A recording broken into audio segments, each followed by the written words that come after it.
This is where's my audio? I know that. This is Where's My Audio? What?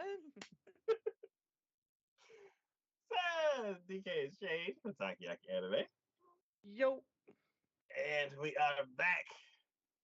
It is not April. God dang it. We are back for our final thoughts on the spring season of 2023. Yeah, I think we left April a long time ago. Yeah, I think that's the last time we were here. Couple months back, I want to say. Couple months back. Yeah, we have 8 shows to talk about today. But I kind of want to do something a little different since we didn't do first impressions. Okay. Let's get the honorable mentions out of the way because there's a couple of shows that I wanted to watch and I never got around to it. And I watched parts of and I never finished. And then I actually want to pull up the list because there's a bunch of stuff that I saw the first episode too, and it was kind of interesting. So the first one I wanted to mention was Hell's Paradise or TacoYaki. I feel like should we do like a backlog episode for that or something like that? Because I meant to finish it. I just never did. Yeah. I got to episode 3 when all the weird stuff started coming out of the woodwork. And yeah, I don't know if it was just too weird for me or I just kind of was like, what the frick is going on at this point? Like, I'm all about the main protagonist. The main protagonist in that one is freaking OP and awesome as hell. Yeah. The executioner that's with him, she spends a lot of time in her head, and she kind of reminds me. She kind of reminds me of me. But yeah, it's. I think she spends more time in her head than you do. Yeah, yeah. It's interesting. Like one thing that like, cause I was watching a couple like episode 2 and 3 last night, and then I kind of was like, I can't get through all of this. And I just kind of gave up. They only needed 10 people. I'm like, why did they start with like 40? Because a lot of them are gonna die. Were they like, instead of us setting up an execution for each one of these people, how about we just get them all together and let them do the work for us? It's like, And then kill them afterwards. yeah, that was one thing I was like, some of the people were interesting. The most interesting people stayed, but some of the people were interesting. And I'm like, it would have been kind of cool to see them slowly get weeded out throughout the series. Mm-hmm. And it's like, once they got to the island, then like half of those people are gone. And I'm like, what? Who's going to be left? Are we just going to be stuck with like the main, like 4 people? But yeah. It was an interesting beginning, and then it started getting very weird. Like when that bee stung the guy, I was like, ew. Oh, yeah. And then all the big stuff started coming out in the centipede, and I'm like, that probably told me like you probably don't want to go to bed after seeing all this. So. That told me if I was there, I would be telling them, "F this shit, I'm out." Yeah. So yeah, that show was interesting. I hope it gets less weird and more action. But they're going to be spending most of their time on this weird island, so I don't think that's going to be the case. Yeah, pretty sure you're right about that. Yeah. The other honorable mention I wanted to bring up was Konosuba. I did not watch that at all. Okay. Not even a little bit. Because you were like no, or because you just didn't get around to it? pick your choice. Just pick your choice. It's fine. We were so excited. You were excited. Ah, okay. Well, They, that I, whole premise of that anime annoys the ever loving crap out of me so much. I mean, don't get me wrong. It's fun. It's a laugh. I get it. I get what its intended purpose is. But I also feel like what they do and how they do it is just like essentially one big giant like um middle finger to like all fantasy to be like, your things suck, okay. and I'm just like, no, I don't know. The it's hard to say that I'm mad at it because it's doing what it's intending on doing. I'm just mad that it's doing it. It's like I love the characters. I love the way they interact with each other. I hate, I hate, I hate, I hate, I hate, I hate, I hate the fact that they don't go anywhere. You have a goal. This is like the knife thing times 1,000. It's like go kill the demon king, go kill the demon king, go kill the demon king, go kill the demon king. Like, hey, look what I found. They're like, oh, what did you find? They're like, oh, look at this. You got another dude who's just like, he'd be like, hey, what'd you find? Oh, some girl's panties. And I'm like, oh my God. Why are we going through the same old trick all over again? No. So, um, yeah, I don't think you would like this. No, I was pretty sure I wouldn't when it came out because I was like, I'm already upset. I'm already mad at the original series. I seriously doubt I'm gonna have a good time at this one. But here's the thing. Here's the thing again. I'm mad at the original series, right? I still watched all of it. I'm mad at myself more so for watching all of it, thinking that something was going to change, because nothing changed. And I'm in a weird spot because I'm not a big fantasy genre Yep, person. which is And why I this was is like, right up your alley. yeah, I was like, I love And then I started watching this one, and I'm like, where's Aqua? Where's the main guy? Where's the Yeah. princess? I missed them. It's like when the rest of your family goes out of town for something and you can't go and you have to stay with your aunt, your weird aunt. The one that smells like mothballs.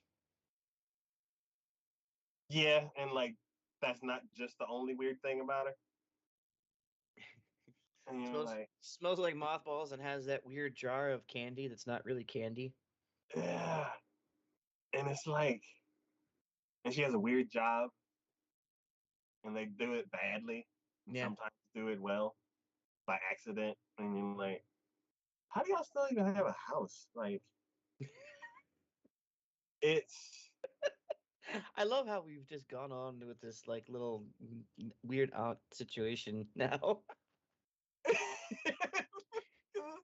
so so basically, um, it's like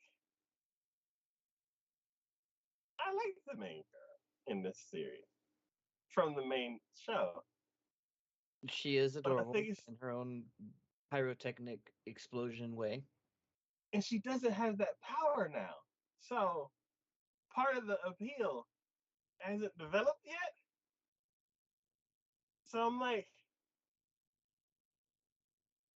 the rest of her personality is kind of like weird, but she's the less like she's the least like it's weird like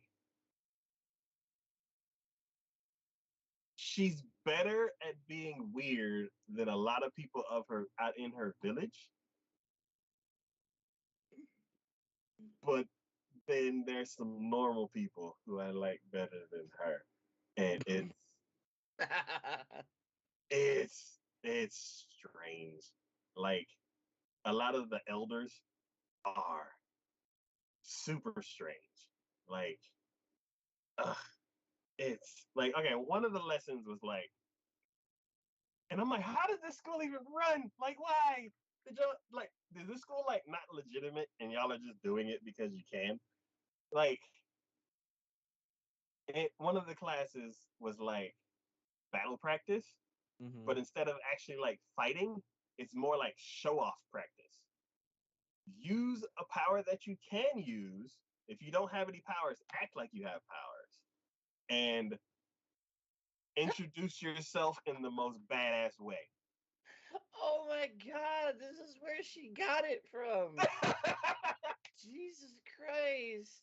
Oh, they corrupted that poor, sweet, sweet little child into the wee pyrotechnic explosion dumbass that she is now. And they're like, they keep telling her like, explosion magic is useless. Don't use it. It's like a joke. And me, I'm like, well, then why was it created in the first place? Like, is it actually A useful magic? Joker. Is it Yeah. just dangerous and nobody can control it because y'all are all idiots? Yes. I You think know what? you You know solved what? the Actually, entire actually, series right 100% there. right. I think you just literally solved the entire series right there. Yeah, yeah. And now that I think back, um, basically, some dummy was like, "Hey, I found he did like at one point he's like, "Hey, I found a bunch of uh uh turning the stone to petrified. I found some petrified gargoyles. I'm gonna gather them up and they'll be part of my collection." And he's like, "You know what? I'm gonna put them around the village." And then like days later, they're in the forest doing some kind of some so dumb. So they were doing weapon practice with like hollowed out weapons, and I was about to say, are they doing weapon practice without actual weapons? yeah, they're like big hollow props. Like if uh Cloud's sword, like it's huge and you have to be strong to carry it. They made it out of wood and hollowed it out, Mm-hmm. but then you have to act like it's heavy so you can like show off. You're like, oh, this giant sword, I'm so strong. And then the normal girl's like, hey, these are like hollowed out and light. Why are we using these? And I'm like, oh my god.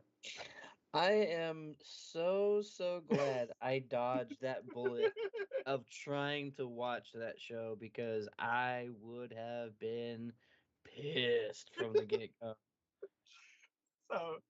So once they get the weapons, their practice is to use the weapons on these poor defenseless animals. So like, there's this lizard, kind of like the size of like a what are those poisonous bite lizards that are on the island? Um, Don't know. Smaller than an alligator, but like, yeah, let's say it's like a small alligator or something like that. Basically, the teacher like froze most of his body except his head, and he's like, "All right, use the weapon on the lizard," and they're like, "Okay." And then the other girl's like, why are we hurting innocent creatures?" And then like another group, there's like this rabbit with a horn on its head that's like just crying. And the other girls are like, okay, your turn. He's like, I don't want to hit. And I'm like, what is this class? Yeah, no kidding. And then all of a sudden, this giant gargoyle appears out of nowhere. And it's all like, bro. And they're like, ah, except for one girl. And then they all run off. And then um, I think the teacher that was there attacks it and kind of puts it away for Yeah. a second. Okay, And then they okay. start running Does through the he forest. actually do something in useful? He actually has powers. He just uses them for like as like a tool to make himself look good. Like it's not like he has freezing powers, and like instead of do like freezing stuff that like the hot and cold guy from My Hero Academia and uses ice to do cool stuff. He like freezes defenseless animals so you can beat them with fake weapons. And like for the gargoyle that's like unthawed somehow and it showed up, he like stunned it and everybody else ran away. And then all of a sudden it showed back up again because he didn't kill it. So it shows up again, and then like the teachers and some of the other people from the village who have powers show up, and they're like using all this powerful magic to like attack all of the unthawed gargoyles that the stupid guy just spread across the town, and they're just wreaking havoc. Just and they're like introducing themselves and like, I am the baker who bakes the best, and I am the chef who cooks, and they're just destroying the village too. And like a couple of people are like, "Yay, they're so powerful." The other person's like, "My house." Are you sure this didn't come from like some weird version of Idiocracy? Oh my god, it's so crazy. And yeah, so after the guys just start like stop, well, I guess they're done, like just flexing their magical muscles and everything. The entire village is destroyed. All the gargoyles are gone, yeah. But no one can live there anymore. Yeah. And then they cut to the next day and the village is back. And I'm like, oh, does somebody have like some time rewinding kind of magic and everything? And like, no, all the moms got mad and made the guys rebuild it overnight. And I'm like, no, no, that's not how it works. Apparently, here it does. Oh, Jesus.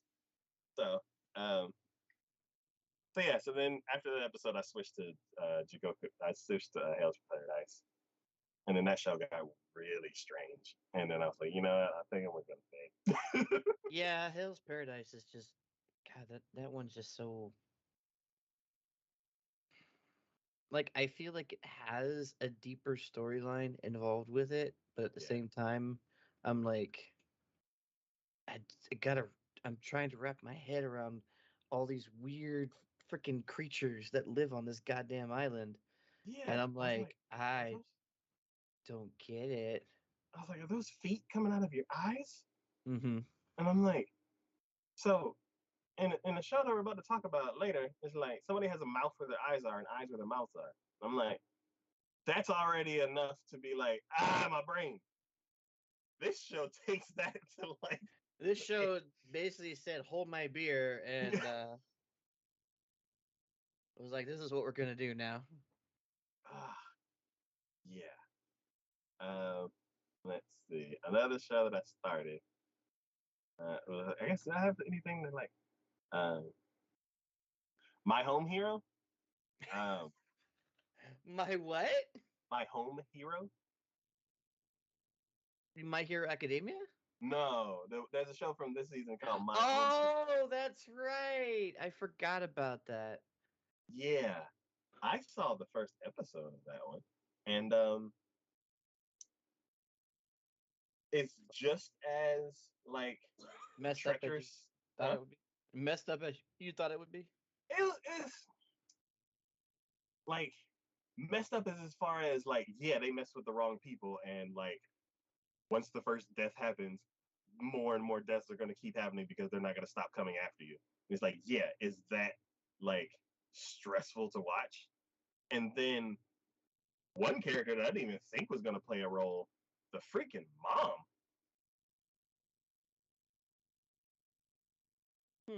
Talk about, oh honey, I'll bury a body for you. Like, like, That's true love right there. That's true love. like, and if you mess up too, you'll be next to him, kind of like scary loyal mom. Like, oh my god, scary. Like, um, and it's like she would never show it unless unless she whenever she showed it, it would be one of those situations where like, oh, I thought y'all were as crazy as I was. I'm sorry. So yeah, like the boyfriend is like messing with the daughter, and then the father finds out, and then he goes and he goes to try to get the daughter to leave, but leave with him and go back home. But instead, the boyfriend shows up first, and he's talking about like how badly he's treating the daughter and all that kind of stuff. So then the husband snaps and like knocks the guy out. But then also the mom just happened to also be like coming too, and basically she sees the I think I can't remember the order of it, but it's like she sees the body on the ground and she's like, oh, so we're gonna chop it up and bury it, right? And he's like, whoa, what? like, like she's Like, crazy. hold So I'm up, like, wait a minute. yeah, and it's like looking at her, you like, it's like you would either, yeah, she seems like she would like chop up a body for her daughter, or she doesn't seem like she would do that at all. Like it's, I don't know, like the mom completely like surprised me I'm sure if I whenever she watched was, it, I'm sure huh? if I watch it back, I would get the general gist of there's always little subtle signs, even in shows that they do, be like, hey, this guy's going crazy. Yeah. So, yeah, the mom shocked me in my home hero. Was there anything else that I kind of started that I was like, this is cool? Hmm. Um,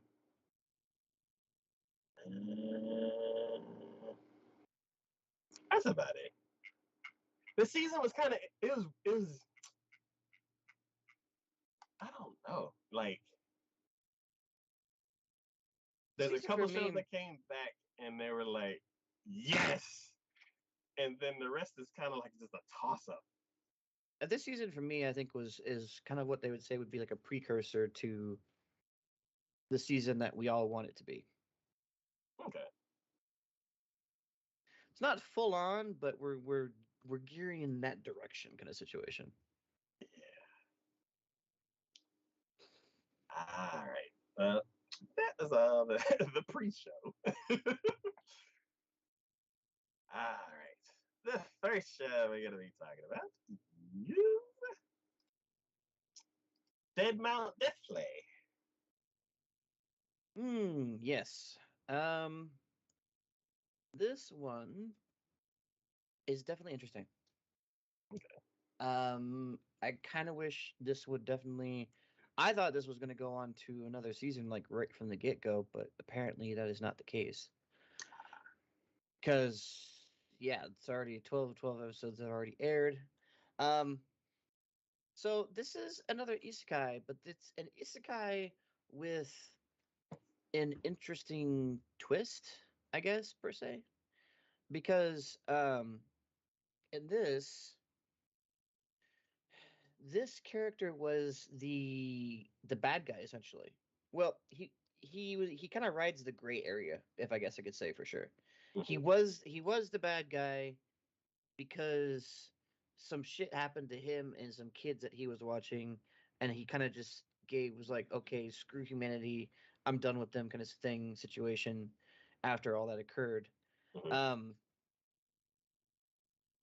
but what I find interesting is so once that happened, the hero came to go kill him, and right before he got slayed, he basically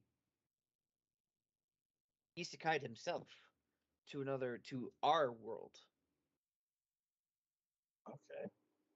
But he basically put himself inside a more most recently deceased body. Oh. Um which then started interesting things because um he had to he had to his the murder was still there. Oh. What he ended up finding out was is that even though he isekai'd and he was in a different body, he still had his powers from when he was in his other world as a Okay. undead necromancer kind of situation. Mm-hmm. And he has an issue with trying to.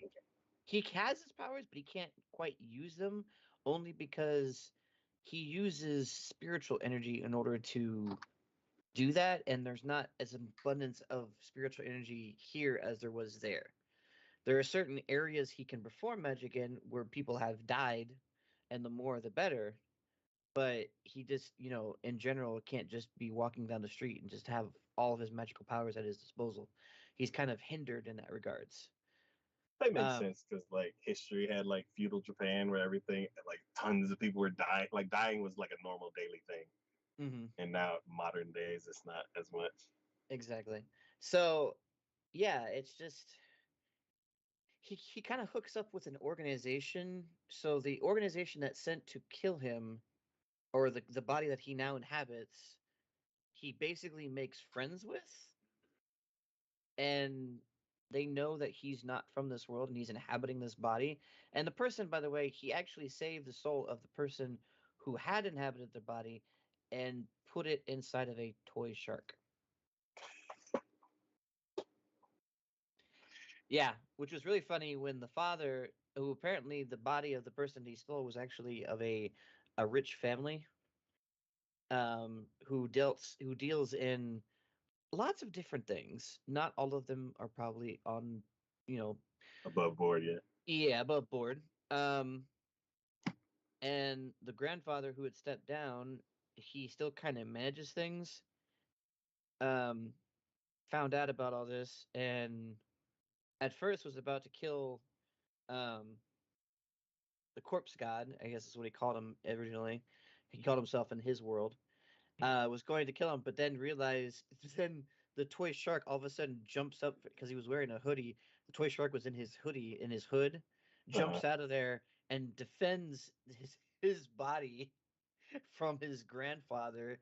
Um, and basically, when the grandfather looked at the toy shark and realizes who it was, he just burst out laughing, and then realized he's like, okay, I guess you're only. He's like, are you temporarily inhabiting this? And he was like, yeah, only until I find myself something more suitable, basically. Um, which has weird connotations to it, essentially. But we'll gloss over that kind of thing. Um, All right, Orochimaru. yeah, yeah, yeah.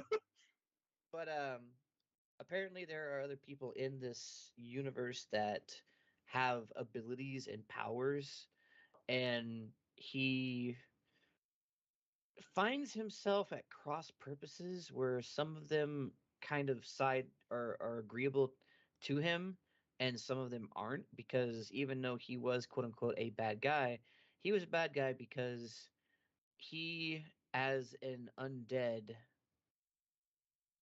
he inhabited the body of a skeleton when he first was born as an undead. Like he was a human prior to that, but I don't know. They haven't gone into that part as much yet. But anyways, as an undead, he actually was hiding himself, and some orphan kids, found him, and he actually took care of them. Well, then apparently the town were nearby the cave that he was living in, saw the kids, found out what their living conditions were and who they were living with, and basically burned them, thinking that they were unclean, which set him off on a bit of a murder spree. I thought you were gonna say they took the kids away to put them in a better situation. Oh no, they killed the kids. They straight up killed the kids. To them, that was a better situation. The corpse god disagreed. uh, Um, so like he has standards like of like certain rules that he has for himself, even though he called himself the corpse god, even though he's a necromancer and deals with, spirits and undead and all that stuff. It's like he does it, but he's not malicious about it. And honestly, his being reborn in our world was a way for him to escape and try to start over. Um, because he just wants to live. He would prefer, if nothing else, to live a peaceful life with nothing else really going on. Unfortunately, even when he came to our world, that just hasn't really happened all that much. But he does interesting things. I will say that because, like, I guess there was the place where he's currently because he so the people who were hired to kill him or his original body, um, he basically made friends with, and is now kind of like living in one of their buildings that they don't really use all that much. And they're still like the girl who killed him and the guy who was doing surveillance on his original body at the time um, lived there with him as well. And they take the odd jobs every now and then. And at one point, there was a guy that came in, and he actually came for the girl that had killed him. The corpse god, who the girl who killed the corpse god, came for her because he had a mission for her to go kill somebody else. And I guess the corpse god starts talking, and what you don't realize is that he actually sees spirits. Okay. And I guess the guy that had come in asking for a job to be done had actually killed some kids at one point, and it kind of set him off because he saw the spirits of the kids lingering around him, and basically said, talking to the kids, everyone thought he was either talking to himself or talking to the guy who had just walked in. But he basically said, "Don't worry, I'll take care of it." And when she went to go do her task, the guy that hired her, came as well as the corpse god. And when after she was done, he basically he took care of him. He took care of him. And you didn't know that was the case until the very end when he was like, "Why did you go do this?" And he looks at her and goes, "Well, because they asked me to."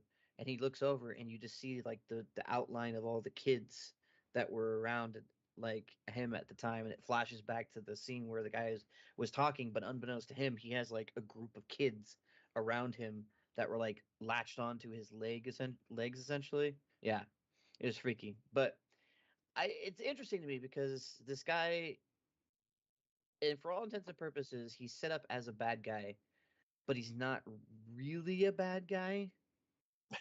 He kind of rides that moral gray area a lot of times, and he does try to do what he feels is more right than anything else. It's just it's not always easy to find those marks sometimes. Okay. Yeah, and you meet other superpowered people as well. So there's one person who basically they call her the firebug essentially, and they'll basically start.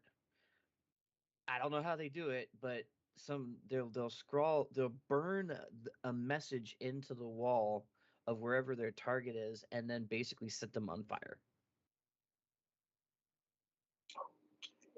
Yeah, it's weird, but it's cool. Like I like it. I mean, especially for an isekai that actually does something that doesn't really happen all that often, where someone dies from another world and then comes here. Okay. Yeah. So yeah, I would say, I mean, anyone who has even a slight bit inclinations to this, go watch it because I was hoping there was going to be a continuing series or like this was going to go like two cores, but apparently that's not the case.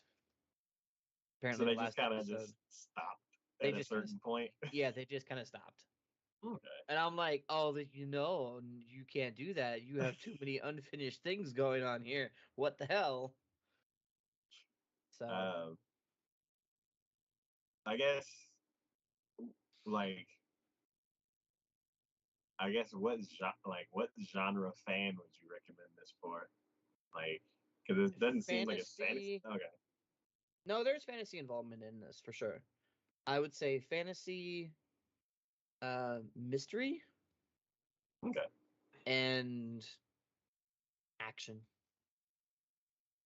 There really hasn't been any sort of like social dynamic between all the characters or whatever, so there's not like there's any love interest as far as that goes. So it's definitely not any sort of romance or anything like that. Um, I wouldn't really give it a drama category either. I mean, it's just kind of like most people are just going about their day-to-day lives. It just so happens that he sees I mean, not to steal a line from freaking Fifth Element or the Fifth Element, the Sixth Sense, but Yeah. he sees dead people and he can use them in spells as he sees fit. So Interesting. yeah, I would definitely recommend this to just about everybody. I mean, I think it's got at least a little bit in it for almost everyone. Just not the rom com people. They don't need to be worried about this stuff. Yeah. Good, good, good. Alright. The next show we're gonna be talking about is I can't read that. Uh um Cheat season 2. Isekai Cheat. Um, which one? Hold on. Oh, okay. I get it. Yep. what is This it? is the I got a cheat skill in another world and became became unrivaled in the real world too. so the only thing that I feel that this anime suffers from, and it kind of bums me out, is it can't like there are they didn't finish it where they finished everything in the season. So they definitely left it open for another season. But the problem is that this season would have been amazing, but they were rushing through it. Like, don't get me wrong, there are times when you look at it and go, was this done this way because y'all didn't have time to do it, or something in that situation? There's sometimes you question it. And then there are times like this where I just flat out know, where I'm just like, hell no, they are like bulldozing their way through this damn thing, and it shows. It suffers from that. If they had the ability, if they could do two cores, 24 episodes, something like that, where they could kind of spread some of those episodes out just a little more, give it more breathing room, that would be amazing. I think that show would be infinitely more better than currently what it's doing, only because of that. So beyond that, it's good. I enjoy it. It's got a lot of good what you would expect from this is another isekai, and so what you would expect from an isekai that's action oriented. I mean, the kid's down on his luck. His parent or his family has disowned him. His grandfather is the only one who even remotely cares, and then he ends up passing away not long after the beginning of the story. And basically, while um, trying to clean himself up from the like one of he's got into a tussle with some kids or whatever, he ends up opening up a secret entrance that his grandfather had, which is a doorway to this other world. And he guy goes through it, and basically immediately he starts leveling up. And the more he levels up, like he started off as a big dude, kind of slow, not really a lot going on, and the more he trains and the more levels he incurs while he's in this other world, it affects his own body. So Okay. now all of a sudden he steps out one time and he has to get himself ready for school, but because he got upset at one point like a day or two prior, he broke the only mirror in the house. So he didn't know what he looked like. Uh, And the minute he goes into class and everyone's like, "Who the hell is this guy?" and he says his name, all the class just freaks the frick out. And it's like they have more jokes like that. They have more things that they do like that. Because like there was another episode further on where he went to go shopping for some clothes because now his clothes didn't fit him anymore. Surprise, surprise. And he gets stopped by a celebrity photographer who is trying to like take these pictures of a girl and a guy at this mall with like different clothing coming from the mall itself as an advertisement. Mhm. And even when he wins the day, he doesn't really register even in himself that, oh wait, I won. I'm done. This is it. This is what happened. For him it's like he just can't comprehend that. Um, he can't comprehend the fact that now he's so much stronger, has more stamina, he lost a bunch of weight. Um, yeah. And then just the more he's going in trying to figure out like what the world he now finds himself in truly wants, it's like, yeah, a challenge in and of itself because you just got too many other factors and then people get upset and just, yeah. But I like the powers, I like the fighting, I like the introduction, and I like the slow introduction, at least as far as like him building up his powers. I just wish there was more buildings, more things where they would lengthen time a little bit more because I'm just like, oh my god, there's so much more that I feel like needs to be said or needs to be done, but they're just like, okay, there's a fire at the mall. Okay, he helps someone out. Okay, now we're at school again, and I'm like, that was in the span of like 5 freaking seconds. Can you hold your goddamn horse Wait, for a wait a second, minute. dude? There was a fire? Like, no, don't worry Yeah, about that. It's gone now. it's All gone right, now. He we're at already took school. care of it. All right, he's at school. He's already leaving school. The school's done for the day. I was just like, God damn. But yeah, it's a good one. I just wish it would gotten a little more polish to it, and it would have gotten allowed to breathe a little bit Yeah. more. Because if that had happened, this would be right up there as far as the show goes. Yeah. Like it would be absolutely amazing. But because it hasn't, I'm just like, I feel like they wasted so much potential. Um, so you would recommend this show? Is it for like fantasy isekai fans, or It's the only fans I think of who would potentially watch this one. cool, cool, cool. Um, did you have a favorite character? The main character? Um, Actually, if I had to say who my favorite character is, let me see which one. Okay, so not the picture you're currently using. Yeah, Um, 4 month ago picture. yeah, but the one I was thinking about, wait, Everybody is it the looks so same thing? mean in this new picture. Yeah, so are you looking at the one with the Minotaur? Yes. Okay. So the girl with the purple hair in the background.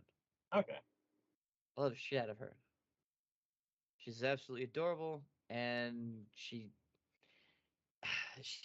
she was an assassin sent to kill the princess, who the princess is the one in the blonde haired one. Okay.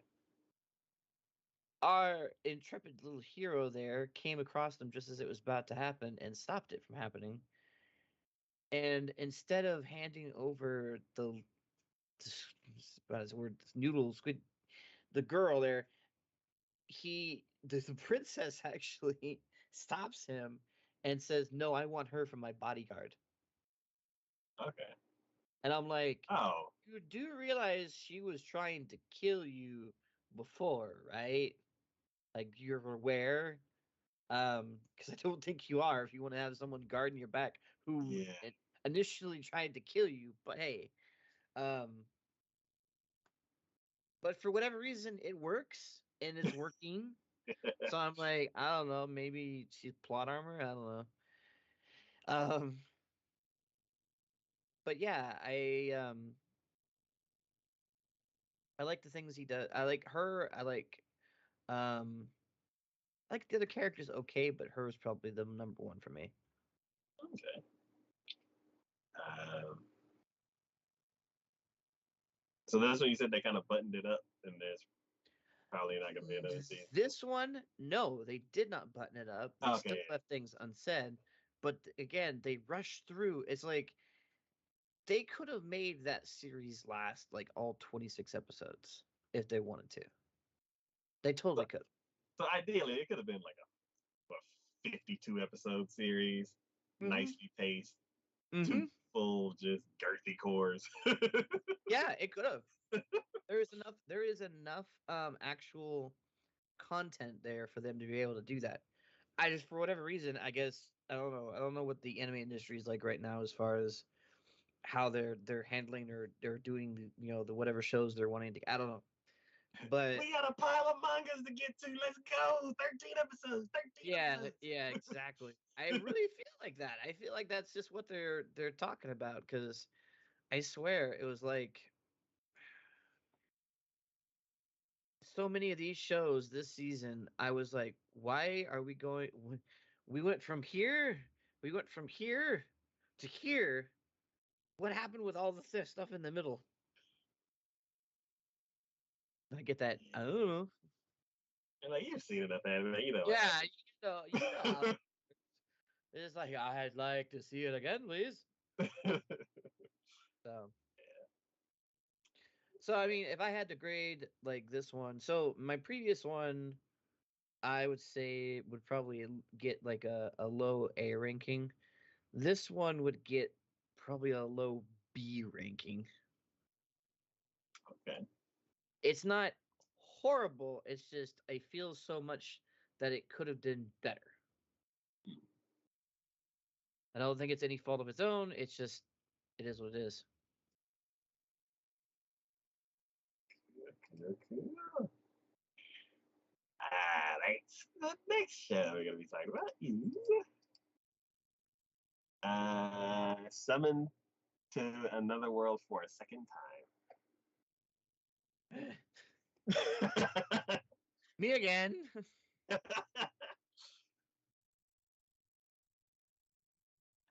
So yes. This show Harem show. this show is another isekai. Obviously, summoned to another world. Pretty obvious there. But yes, the trick about this one is, and the interesting about it is that this is a second time.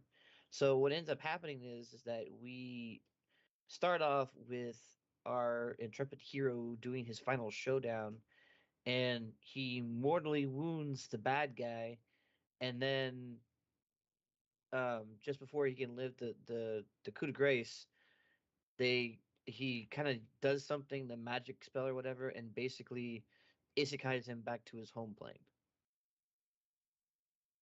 but not in the same body. He just basically gave him a different body, younger one. So now he has to grow up all over again.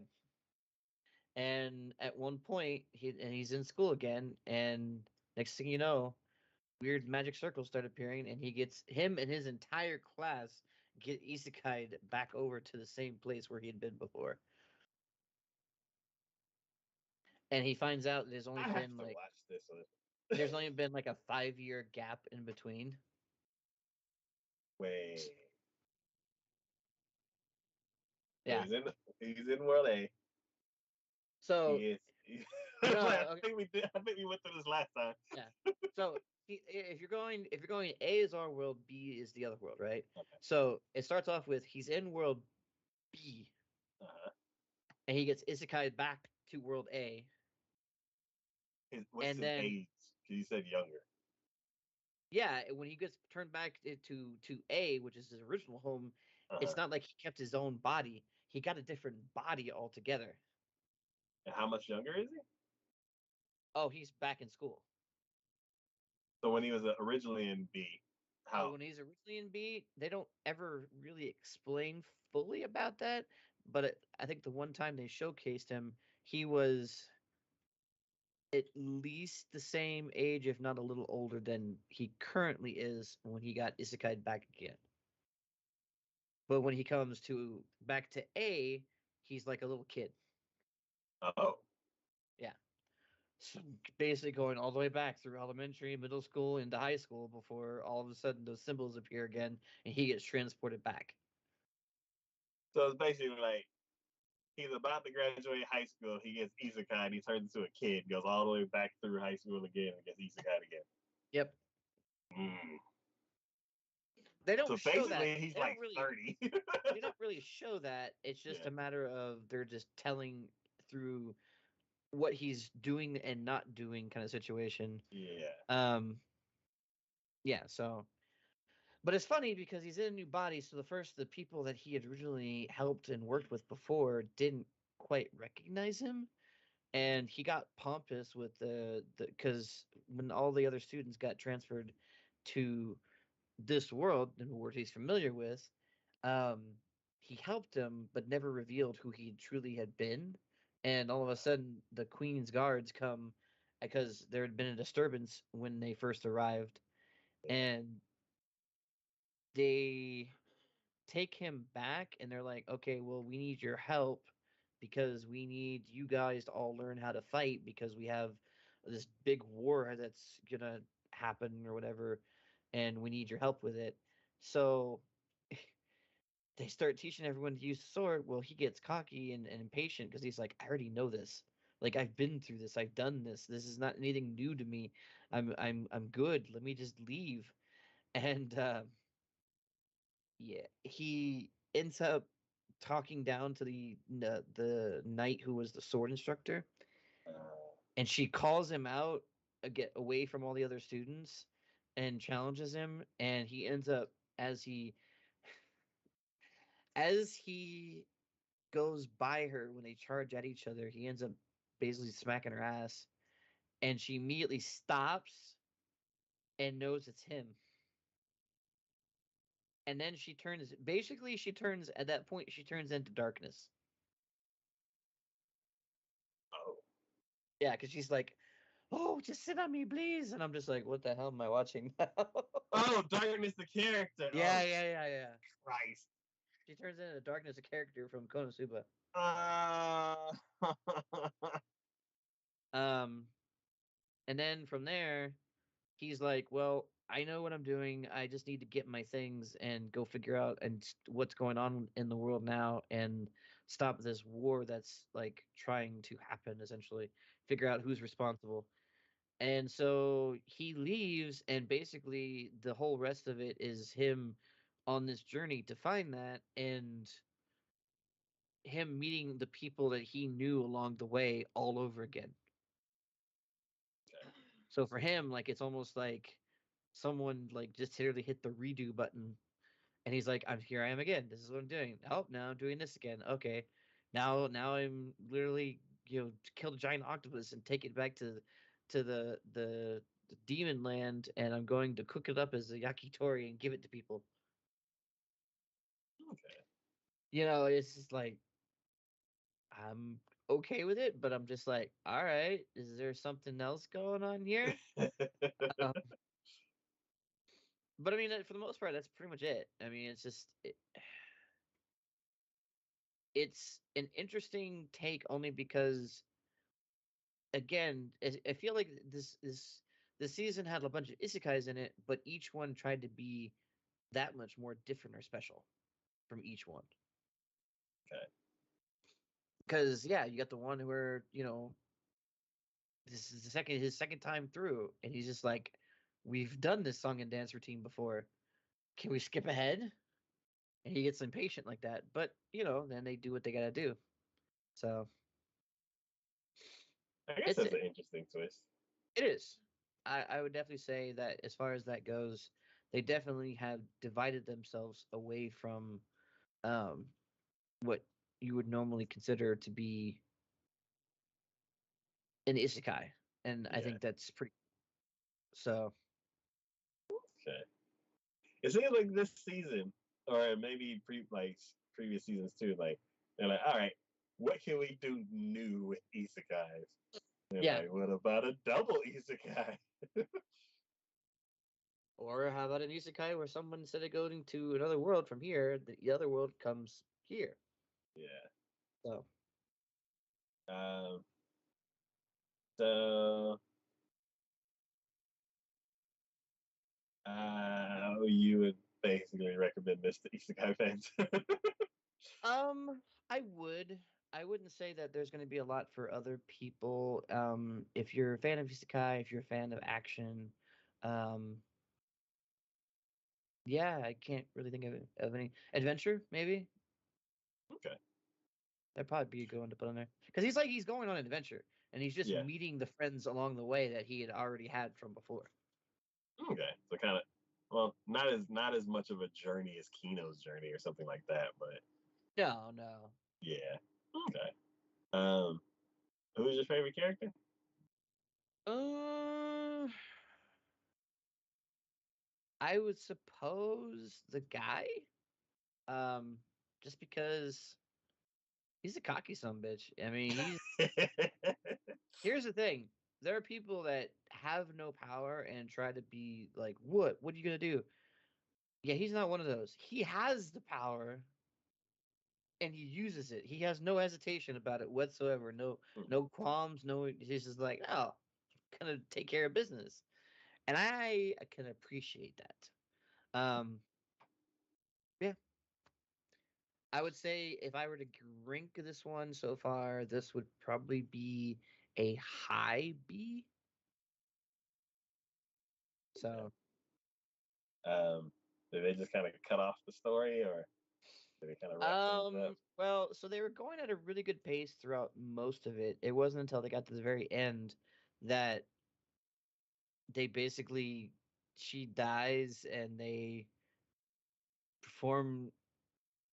I don't know. It she dies. And it's like the main person dies. Everything's done. Like we wrapped everything up like super freaking fast. Hmm. I'm like, how did this happen? Why did this happen? I'm like, oh my god, wait. They're like, oh, these beast people now they're the head of this, and I'm like, when did that happen? Why did it work? Can we get more on that? Like, we were going at a really nice pace before this. Now you're like, They're like, nah, just hurry up. they're like, hey, you got 3 episodes left. They're like, Yeah, what? finish it up, finish it up, finish it up, finish it up.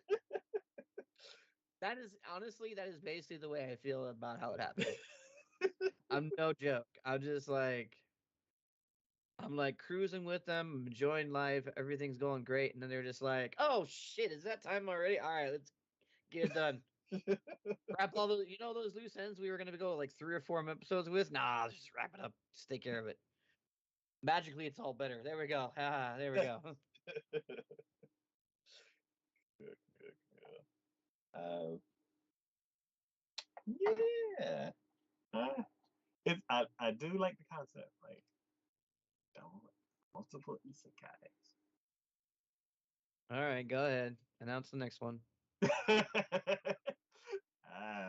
The next show we're gonna be talking about is Start with a smartphone. You How did know what? I On my know? smartphone season 2. How did I know? Okay, this is very, very weird and interesting to. Out of everything ones I've said from previous, right, where I'm just like the pacing is the biggest thing I have complained about. This is the one isekai where the pacing I'm okay with. It's not great pacing, but it's still better than the other ones I had to deal with. Um, and they're also gearing themselves up for another season of this one as well. Oh, nice. But it's just like so.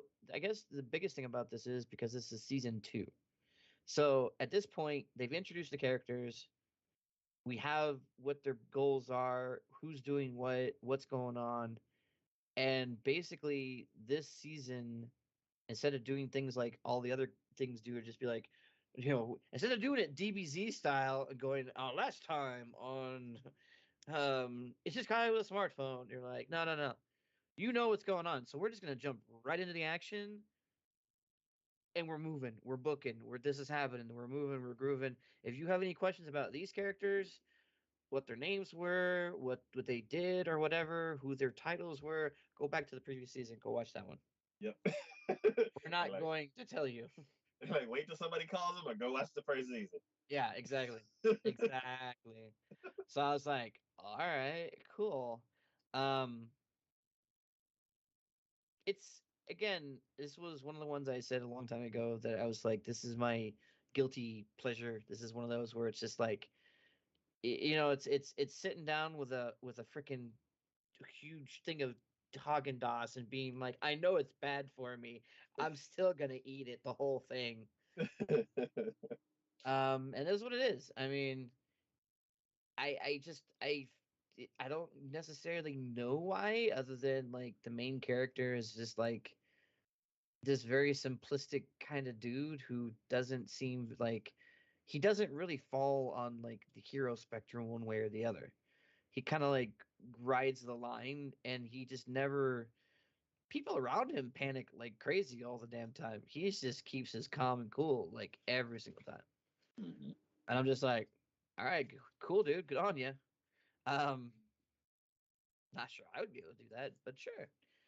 But yeah, no, it's just so anyone who hasn't watched, I mean, this is the dude get isekai'd because God messed up, and basically he goes, "You weren't meant to die, so I'm gonna give you the option of being reborn on this other planet that's full of magic, giant beast animals, this, that, and the other thing." And he was just like, the minute magic popped in, you saw him just be like, "Yes, please, sign me up." And since then, it's just been he helps his naivete when it comes to other people's property. It's just because like he doesn't know the customs of everything, and he does weird shit sometimes that makes sense to us, but like all of a sudden, like now he's like engaged to some other girl, or Oh. now he's this, and they're just like, why did you do that? You should know better. And he's can't tell them he's from another world because they'll look at him strange or whatever. So he's just like, I'm sorry. Um, Dad, I guess I can call you now. yeah. You're like, no, no, no, no, no, no. Um, but then like, even though he gets like some of these things where it's like basically he made friends with almost all of the ruling kings around in the nations around him, and because of the deeds he's done, at one point they just give him a thing of land in between all of their other lands and go, you can make your own kingdom. Here you go, because we want you to marry our daughters, and you can't not be like high royalty unless you do that. So here you go, we're gonna make you like your own quote unquote king. Okay. And then he builds himself a ginormous castle. Um, where even like the one of the princesses from another kingdom, where from the kingdom he'd gotten most of the land from, basically was like, was there a reason why you made it bigger than my father's castle? He might not like that very much. I'm just Ah, gonna say. Um, but yeah, no, I'm just. This is one of those where I don't I don't think I should like this one as much as I do, but I just do. So okay. this will come as a more of a biased opinion on this, but just to say, personally, I'm probably going to give this one either it's somewhere between a high B and a low A. Okay. It shouldn't be there. It should probably be C territory. I'm being honest with you, but at the same time, I'm being honest with myself and saying high B, low A. Okay. Another recommendation for Isekai fans. Keep the Isekai train rolling. Who's your favorite character? Um, I would have to say the main protagonist, the Toya. He just he reminds me of myself a little bit when I was like younger with that, and being able to look at it and just be like, all these girls are trying to get with him, and he's just like, can you please? I just want to sleep. Can you get out of the bedroom? You know, out of all the typical characters that get the harem situation, he's one of the few that is just like, that's cool, but I'm busy. And I respect that. I Okay. totally respect that. Okie. Um, so you said that they're gearing up for a season 3. As far as like an overarching story, is it just kind of like So go with? the only overarching story that has occurred is that there was Toya has affinity for all types of magic. Just because he's been isekai and he's overpowered, so of course he has affinity for all types of magic. Which I also love the fact that he's given things from ancient relics or whatever that someone from has created that he's like, well, this looks familiar. This came from my who had this before, and it'd be like the first or second king or something like that. And he was just like, oh, so they were isekai. All right, I see where this happened. Um, but apparently, the reason why the other ones typically occurred is because there is a creature basically that's about to be unleashed. Well, I say creatures because there's like at least three, if not more of them. Okay. So my thought is that they're just gonna have to figure things out and figure out what you know figure out what the problem is, get rid of the bad guys, and just live happily ever after. I think that's what their goal is, Mhm. but we'll see how they reach it.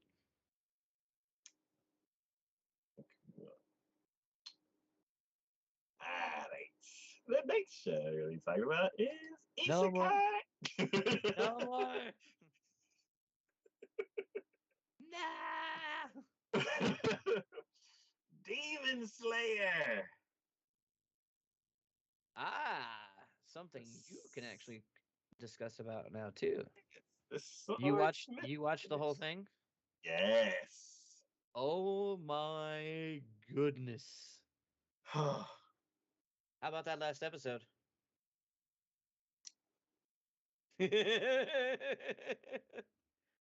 It's a bit of a emotional roller coaster there, huh? With the sun? Yeah. Yeah. Yeah. Yeah. I. Because here's the thing. Here's the thing, all right?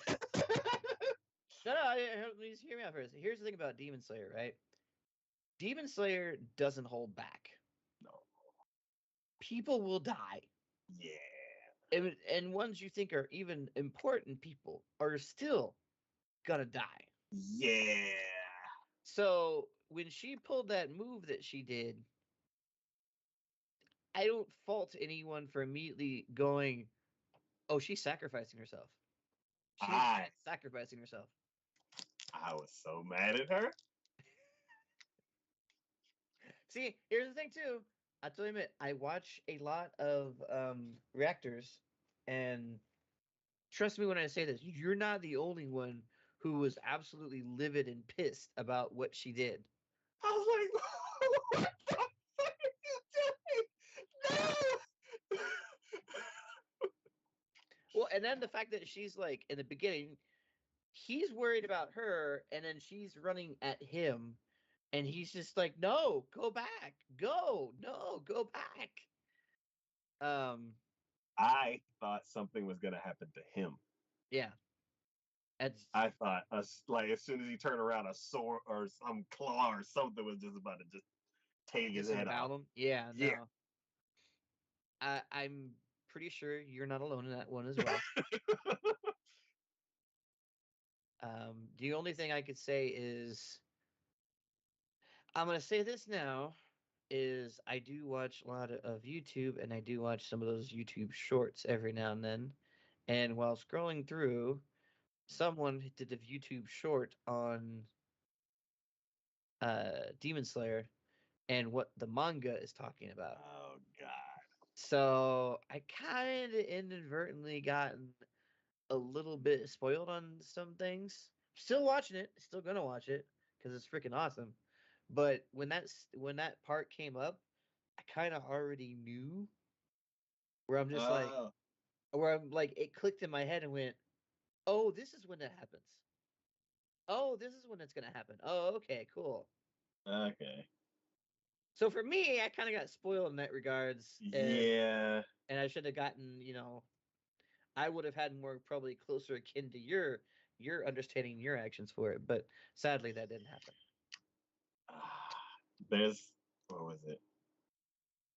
Same thing on Instagram. Scrolling through reels. I'm like, I see some things, and I'm like, what is the no next?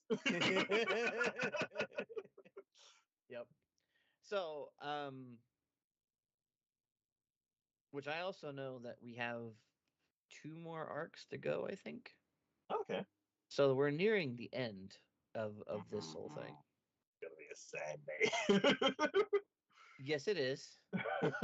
For more reasons than you can possibly think about right now. Oh my god. Um, yeah. So, yeah. I mean, what is there to say about this? This anime has been the gateway for a lot of people.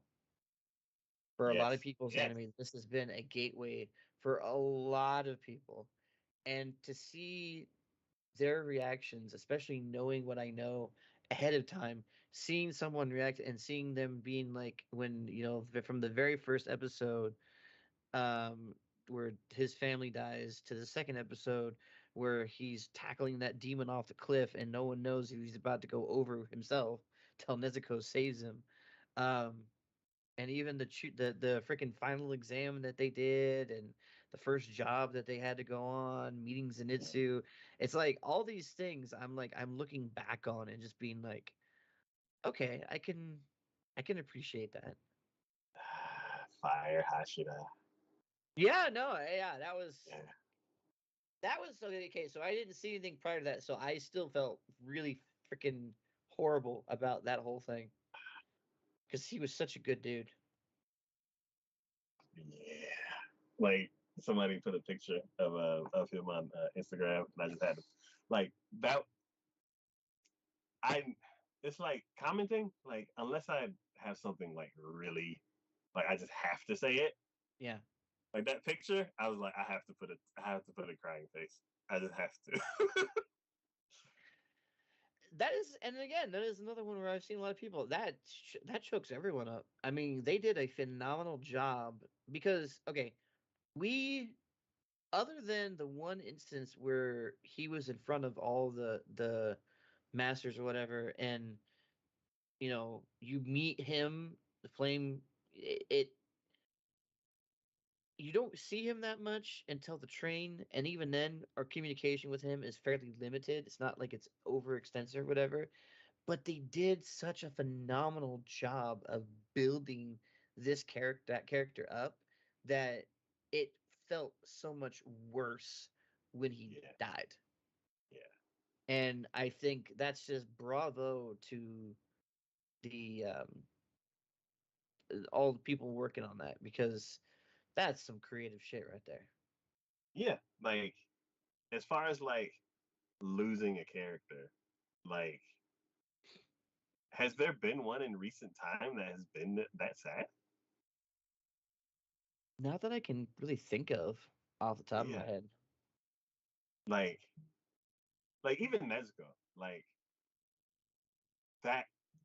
I was so upset. I was so hurt, but it didn't like hit me as deeply as like that whole situation with the fire Hashira.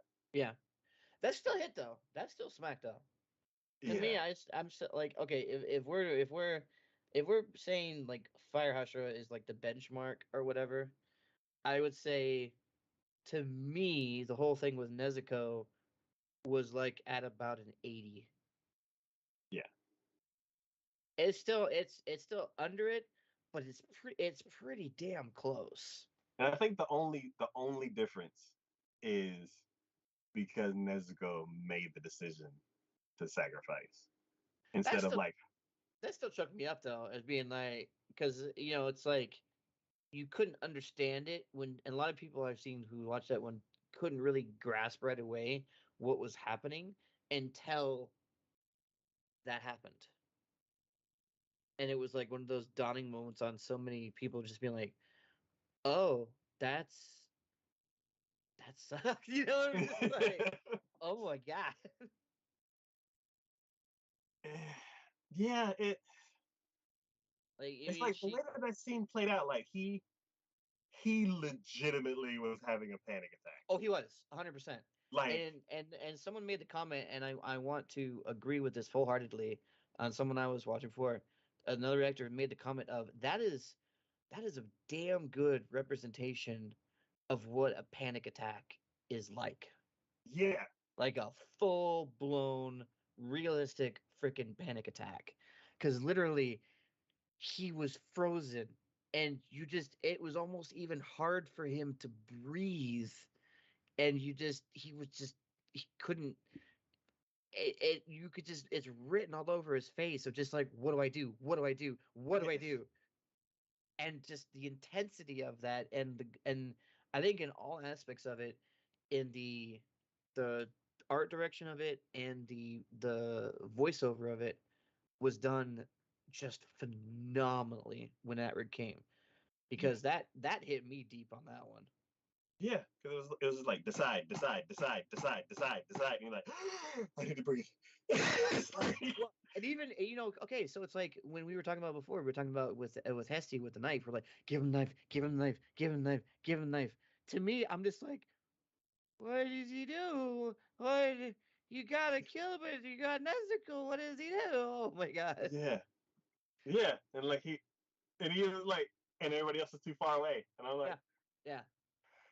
I'm like, can you cover her in some dirt or something? Like, somebody hurry. Dig a hole, something. Oh, speaking of holes, to like sidetrack a bit, um, Swiss cheese guy. Swiss cheese guy. Yeah, Swiss cheese guy. with the gun. Oh, you're talking about the dude who's the His name starts with a G. I can't remember. yeah. What about him? Oh, so you said holes. Like, as soon as you said holes, I just thought a Swiss cheese version of Oh him. yeah. I was like, ugh. And then he was I didn't fine, like like in the I next didn't scene. And I'm like, I what the didn't hell?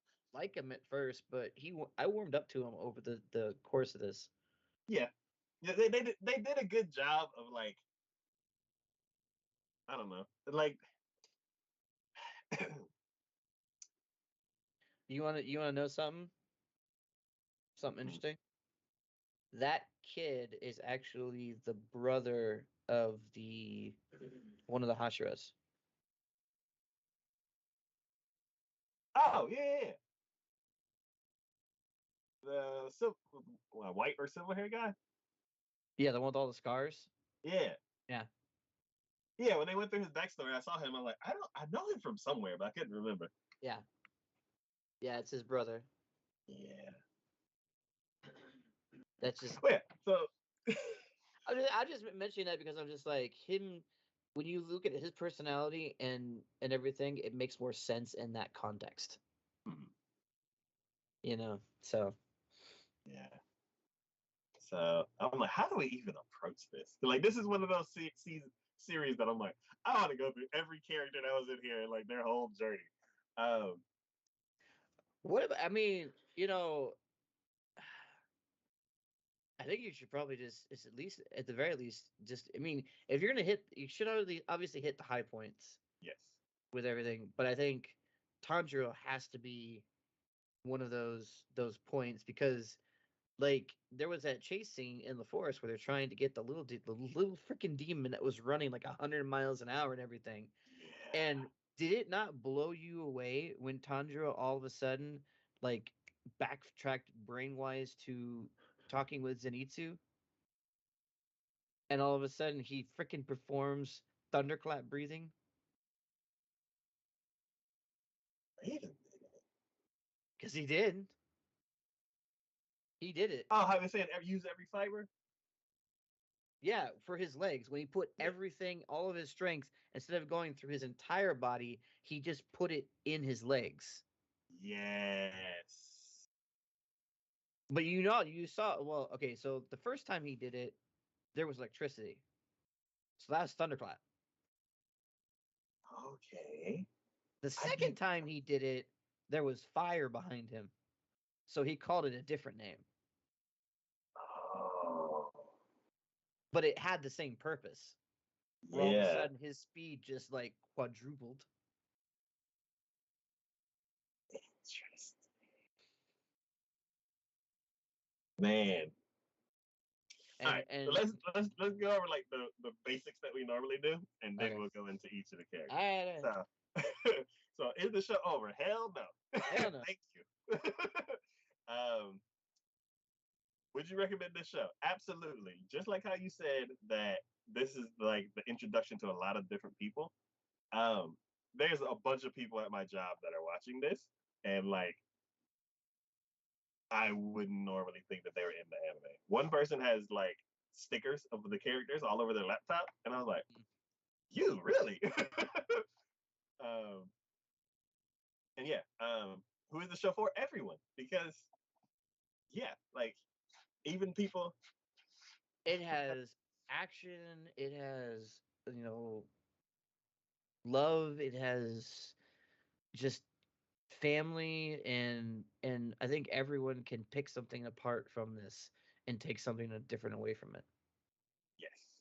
Um, and then did the season meet our expectations? I would say it exceeded for one specific reason. There was no training.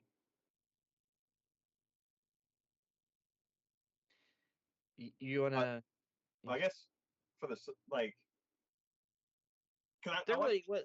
Well, like because the thing was, of course, there's no training because that's not how the way the story progressed. Because he was there for a new sword, yes, so there was no training involved. He was still recovering from that previous battle when he shipped.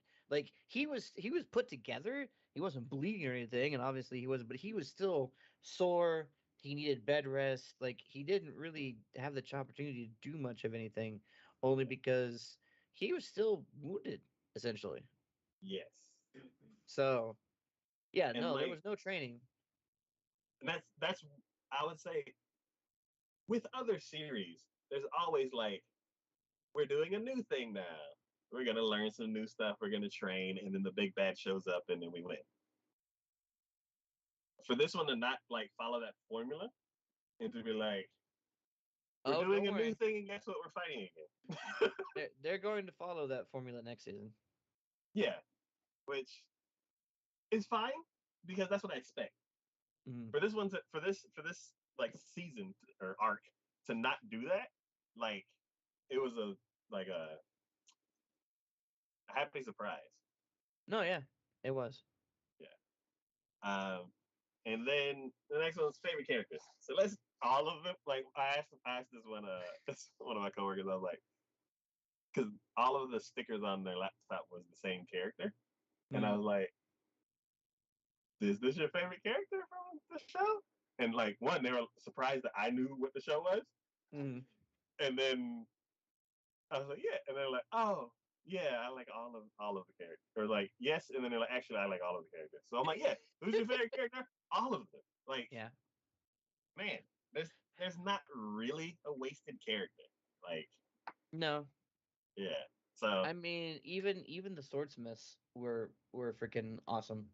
yes, Little kid, the one that makes Tanjiro's sword. Um, it's just and the love Hashira. I mean, just oh my god. Anyways, so, I'm going off here. So yes, yeah. all the characters. So I guess like we can go off of Tanjiro. You said that like basically he's taken advice from the past and immediately used it Well, and yeah, then and and made it its own like right away. he's the only one who actually does stuff like that. He's the only one who knows, who has that knowledge. He just doesn't know where that knowledge is, I guess. Mhm. But I mean, it's interesting. I have to say, I love him as a character. I feel like his naivete is a little bit disheartening because I feel like he's just setting himself up kind of for failure in that regards. Because come on, you just can't have that attitude for everything. Just not possible. But oh, so going off of Tanjiro on this, I do like the fact that when he killed the was it the number 4 demon that he killed? Yeah, it was number 4 demon that he killed. When he killed him, like every other demon we've had up to this point, had a backstory that eventually gave us some sort of tie-in emotionally with the characters before they disappeared a lot of times. Um, I'm the funny thing about this one was he kills this demon, and yes, we had a backstory, but I didn't feel sorry for him. Yeah. Like there was no I'm feeling sorry for you. He did those things willingly. He just tried to make excuses for it so he didn't take the rap for it.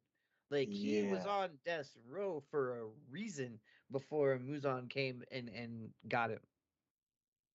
And it's it's interesting that they did that to where most of the time the standard is to make you feel bad that the villain is in the situation that he's in. Mm-hmm. And for this one, you're like, good. Yeah. You're like, oh no, he is going to pay for his sins with his death. Absolutely. Um, yeah, I mean, Tanjiro in general before that, I just his attitude, his happy-go-luckiness, like he is one of those characters that I would never want to be one of those characters because I'm like he's honestly setting himself up in the long run for failure, but he can't help but help those in need around him. And just by being what he is and the way he inspires others to do the same. Yes. So the character of Tanjiro, I think, was done very well. Um, I think the voice actor who does Tanjiro does a phenomenal job. Of course, we're all watching it in Japanese, not Yeah. English. I'm not sure what the English version's like, but I could for now will say that the the version I'm watching, the Japanese version, that voice actor has range because he is all over the place from happiness, sadness, like anger. I mean, Tanjiro, I can literally count on one hand. I can think of the times that Tanjiro has ever gotten angry.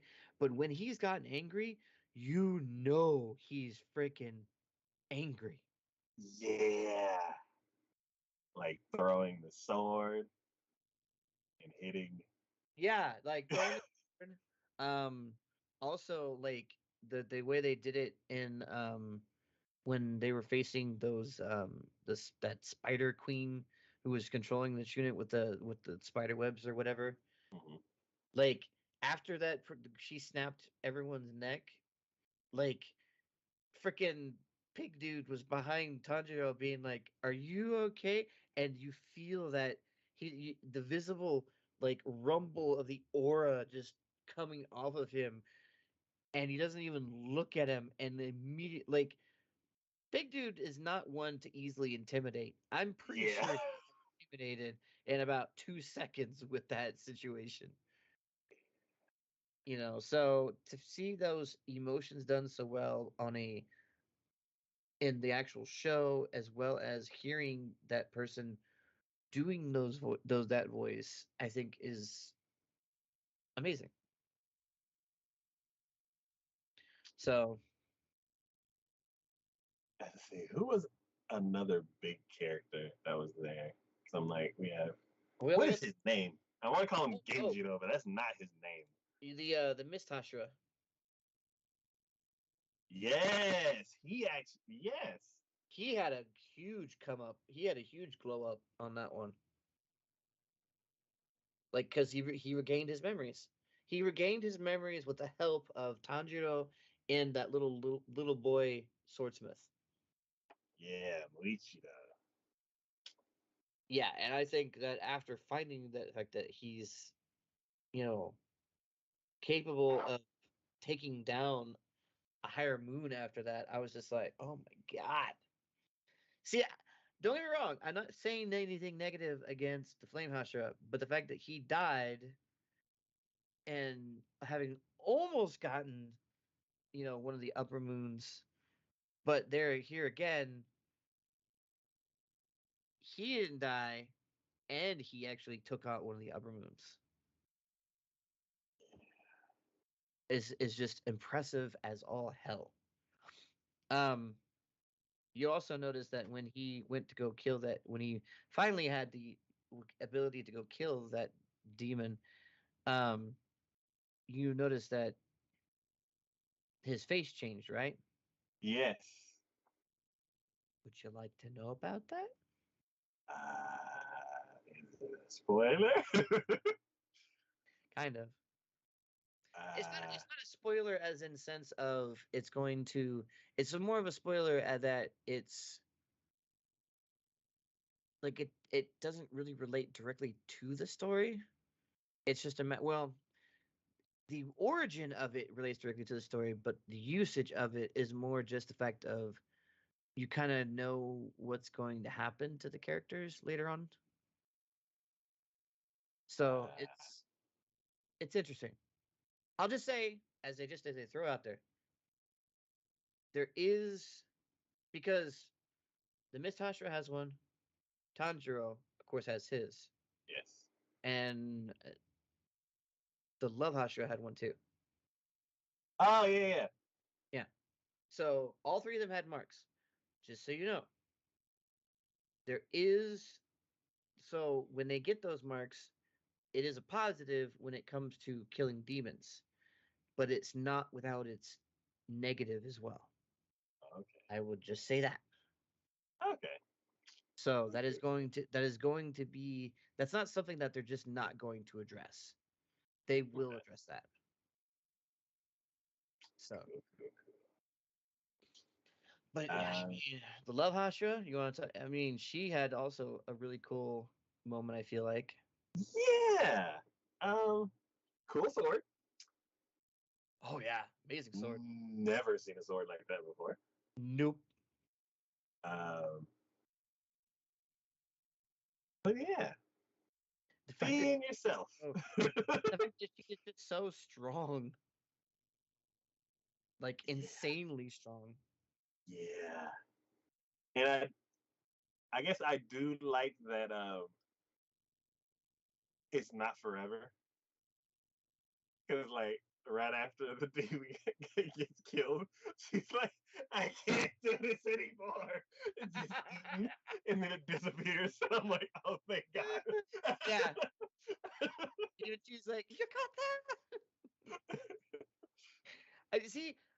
You know what? I don't want to watch the English version because her voice is just so like when she said that Yokata when did the demon died and started disappearing after she got swallowed, Yeah, like the high pitchness that the actress made when saying that was so perfect and so her character. I seriously cannot hear anything else and yeah, think that's the same. It's too perfect, and she's too adorable because of it. Because you felt the relief in the voice. yes, I mean, that should show you how close she was to biting the big one because of that. yeah. Um, yeah, just all her whole backstory, like going from being truly herself to trying to fit in society to I don't want to fit in society because I can't be me, and then just fully becoming yourself. Mm-hmm. Oh yeah, that is a good lesson to have. Yeah. Um, and yeah, like her parents, like just like whatever you want to do, honey. And then like Yeah. Oh, she's I love like, her parents. I love her parents. Her parents were super supportive, and I love that. yeah, yeah. And it was when she was like dyeing her hair all black, and they're like kind of looking sad. They're like, we'll support you whenever you want to Mhm. do. If Yeah. this makes you happy, then so be it. But yeah, um, yeah, like The fight sequences, the overlays that they did. See, here again, this is a show that does 3D animation correctly. I feel like Yes. from like the campfire scene to the scene in the woods, like at the end there, to just Yes. everything. I feel like that they do because they don't overdo it, and they're very picky about what it is that they do. UFO Table has mastered blending 3D with 2D. Hmm. And with this season, they're just pushing the envelope farther and farther and farther. Yeah, I agree. Yeah. Like, and even having like that like old school painting technique, like when he was using water techniques at the beginning. Hmm. Like even that was mind blowing at the beginning, and Oh then they yeah. just keep adding more and more and more, and it's just yeah, it's like the visuals of this series is like Oh, it's stunning. top notch. Yeah, It is stunning. Look, yeah, guys. Anyone who's animes out there, just take note of this and what this looks like, and it's amazing to me how they're able to do everything so seamlessly. It just nothing. When we've had things before where it's like, here's the 3D, here's the 2D, and it's just jarring seeing that 3D in there. I have never been jarred with Demon Slayer when it comes to that. when I think of Demon Slayer, I don't even think of 3D. Like No, it, no, absolutely, yeah. It's just like that I know that there are certain moments it's there. yeah, and I'm like, I would have to go back a second time and look, and I'm like, okay, this, but in the moment, in like the original time I'm watching it, nothing stands out to me. I'm just Yeah. like, it's just Oh yeah. seamless. It's great. I love it. Um, so Swiss cheese Genya. um, You know what I is so I don't think they ever really explained it all that much. You know what his powers is, right? I can't think of it off the top of my head. So he's not able to pull off the same moves as normal demon slayers. Mhm. Um so he's has to be given a different kind of sword. Okay. But while he's been waiting for that sword, he's been going out during the night and killing just about every vampire he could lay his hands on. Or Okay. vampire, sorry, demon. Bleh. Okay. Um, Yeah, so in the meantime, like before he got met up with Tanjiro at the swordsmith and everything like that, yeah, he's been killing. He kills him, but he kills him with the guns because those bullets are made from the same metal as the um Swords. the swords are. Yeah. Okay. Yeah, so that's why he uses guns. That's why he's his ability itself is the ability to consume I don't think is it anything or just demons. It might be anything. He Yeah. gains like so in demons he gains their some for it's like rogue Yeah. except he has to eat. Yeah. That's pretty much what it is. He's like rogue but he has to eat it instead of just touching. Yeah. But I know Um, during that fight he ate a lot of different demons in order to survive that whole thing. But it was funny the fact that he tried helping Tanjiro get out of that grip of the main demon, and then Nezuko came up with the fire, and basically because of the demon blood and flesh that he had consumed, Nezuko's fires were actually burning him. yeah. Like nothing deep, but enough to where it's like he noticed. It's like, oh, I'm getting burned. Yeah. So Yeah. I do like his art. Um, it you started to notice like a change before they went into the backstory. mm, Um, and like basically when he started showing like his demon powers. mm-hmm. Because up until then, he was just kind of a dude with a gun. Yeah, um, And then I was like, I don't think he's gonna make it through this fight. And then later on, he's like, the demon's like in some serious trouble, Yeah. and he's like breathing crazy, and like his eyes are all black, and you're like, whoa, what just happened? Yeah. Yep. That's because he kind of temporarily turned into one of them. Yeah. Um, and it was like a slight hint because he was like doing all those like chanting all those mantras Mm-hmm. for a while, and I'm like, what is this? And Mm-hmm. I love it because every now and then the show will just throw something completely new in, and you're like, what is this? And they're like, hold on, we'll show you in a minute. um, but yeah, and then even after the backstory, it's like, all right, he's Yeah. part of the team now. Yeah. Yeah. Uh, I'm gladly accepting him into the team. but yeah, he has to kind of watch out for Nezuko's fire because let's see, in this, well, at the end, Nezuko made a transformation, but like not like the entertainment arc. Like in entertainment arc, she got stronger. Like Mm-hmm. as far as like battling and everything. Um, Well, here's the thing, and here's the thing that also confuses the shit out of me for at least a little bit as well. Like the way she looked during that fight before things started going south. Um, she when in the entertainment arc, she turned that to the form that she was in and just went berserk. yeah, Now she's not gonna have that. I mean, I don't know. She's pretty much turned that same because she has the vines and everything wrapped around her with all that other stuff. I'm just yeah, curious if it's like I think she had a level up because now all of a sudden she didn't go berserk even though she was using that power. yeah. So it's kind of like her like normal fighting stand, like fighting power now. I'm curious, like what is it going to be next season now that there's been a transformation?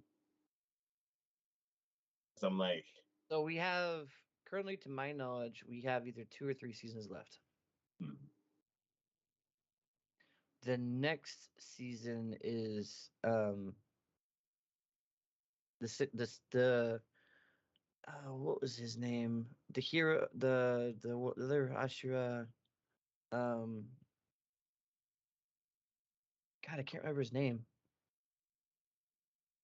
The main one, the one who was crying all the time. The Hashira. oh, Hasha was crying, huh? Um, Yeah, he's the next one up. He actually, I think, trains Tanjiro and the rest of them. So there is a training arc coming up. okay. But then after that, the next time you're gonna see dragons is when Big Bad Ancient One comes to pay us a visit. Oh, speaking of him, his poor mom. She was just trying to help him. I knew that was gonna happen. Like even the minute she walked in the door, I'm just sitting here going, just get out, just leave alone. He'll figure it out. Just go away.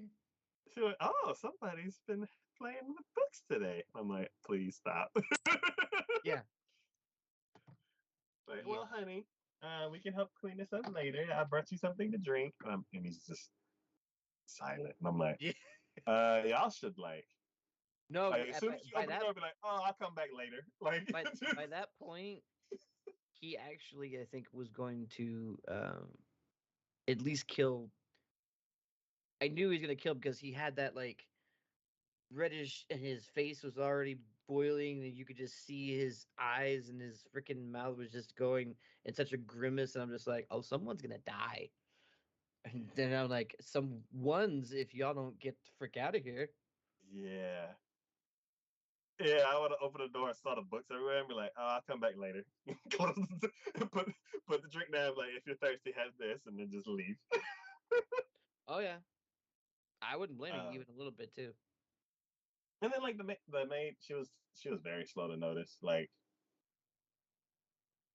I know she's doing her job, but I'm like, No, I uh, agree. I agree. uh. Mm-hmm. Like, ma'am, we should probably come back later.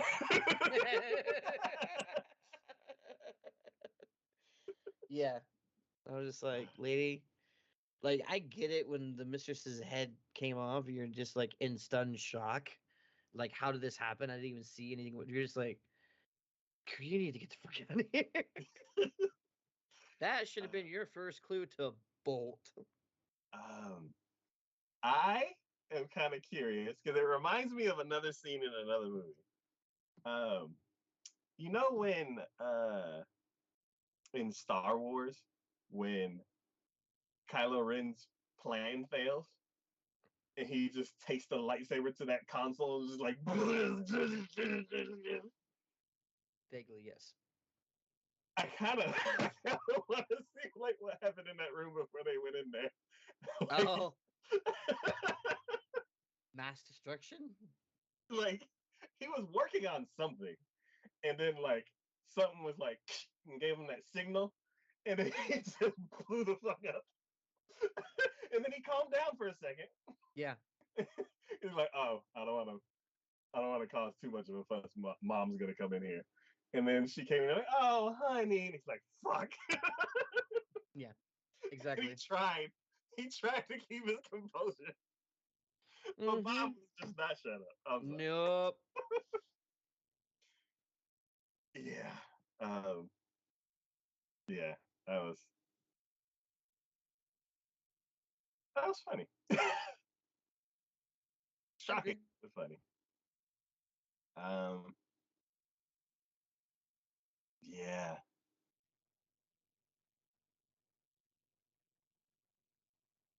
These are all the main people that are in the on the page. And Mm-hmm.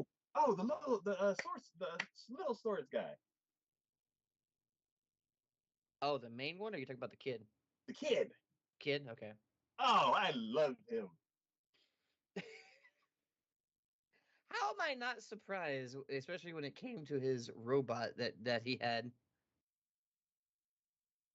Yeah, like Don't touch he that little said, kid's robot. He goes ape shit.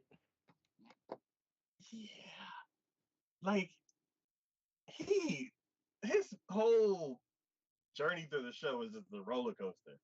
Mm-hmm. Oh yeah. And then like helping out the Miss Hashira Mushira,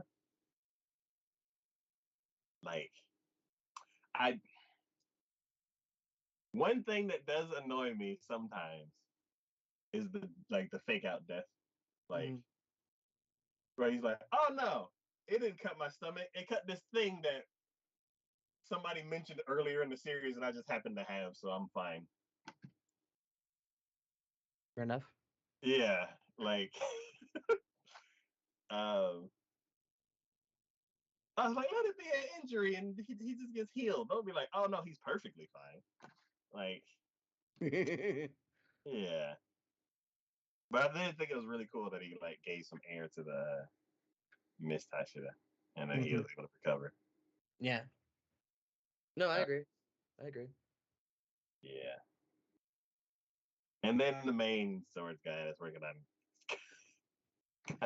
The Tanjiro. only thing I can say about that dude is he has some premium, just badass freaking concentration. Yeah, He's getting cut. The freaking everything's being destroyed around him, and he just doesn't care. yeah. And he's like, "No, I've only finished phase one."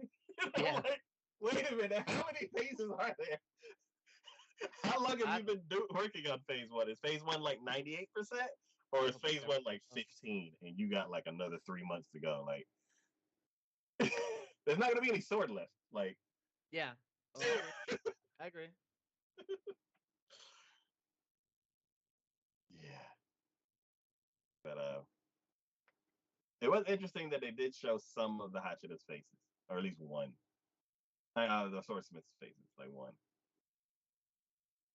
I don't think it'll be too much of an issue, but yeah, We shall see.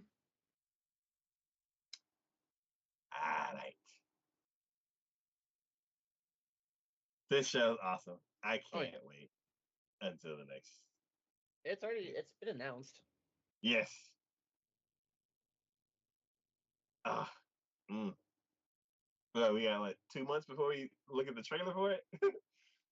Yeah, just about. Yeah. I can't wait. All right. The next show we're gonna be talking about is Mahotsukai no Yome Season 2, or The Ancient Magus' Bride 2. Oh man, this show, I you, I gotta get you to watch. Did you watch this one? I watched all of Season 1 and all of Season 2. Oh, thank God. Thank God. It's not another Natsume moment. I mean, am I wrong? This show is awesome. Oh, it is absolute. Not only is it awesome, it is utterly gorgeous. Yes. There has been very few animes out there where I am so enthralled by the background, everything that's happening in the background, almost more so than the main characters and what's going on in the foreground. The fact that they This. the fact that they bring in freaking like they bring in factual quote unquote like fairy tales and real quote unquote shit that we've have in our world.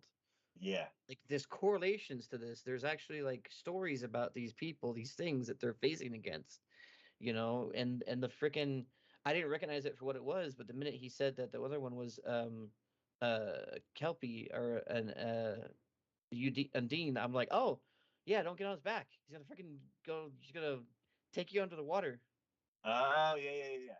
Yeah, I'm just like I immediately recognized that, and I'm just like, oh, I didn't know that's what that looked like. But yeah, no, don't.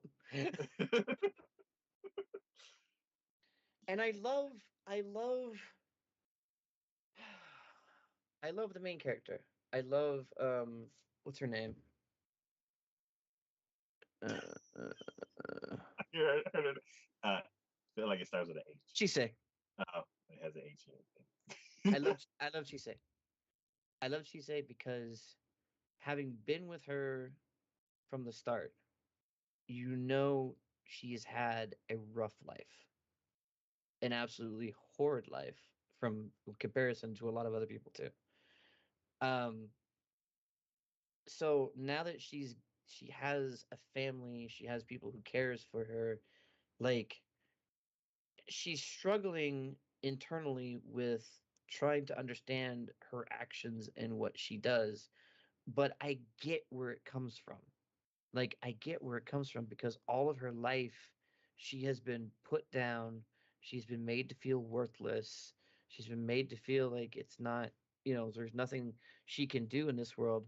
So the fact that she now has power and the ability to use it, that's the reason why she jumps in so often on these things where it's like she didn't have to do that, but she has the ability to and she wanted to. Yeah. And I commend her for that. I think that's awesome. Yeah. But it shows character continuity because it's she has grown in her time, but she's still that same little girl, you know, being locked away or being abused that she was before. Yeah. So, And it's interesting that like the situation that she's going through that journey in. Like she's going through this journey not being like guarded by someone who's put together. mhm. Oh yeah, Elias is just as broken in some ways as she is. Yeah. And And it's I forget that so often until he asks questions. yeah, Like he asks questions about what's a friend, and I'm like, oh, yeah, that's right. You don't know what that is. You've not experienced. Oh, dude. yeah. And like even like the person who taught him like a lot. he was like, "Are you my wife?" And she's like, "No." Oh yeah, and didn't that just like that whole breakdown in that episode? It just felt so like I just felt so bad for Elias. I really did. It's just like you really realize his understanding is so limited when it comes to humans and stuff like that. That he's trying so hard, but he just doesn't have a full grasp of it. And yeah, it truly makes you like realize that he is a very intelligent, not human. Yeah. Like like Or like a or really really smart like deer or something. and what really begins to make you wonder about that too is the fact that he's like that, and you also begin to realize throughout the series how dangerous he can be too. Yeah, Like all that intelligence, but like all that power too. yeah. Like the he like cocooned Chise at one point, and she was Mhm. like, "I just gotta calm him down, or he's gonna absorb me or something." Like, Yeah, because he went primal almost essentially.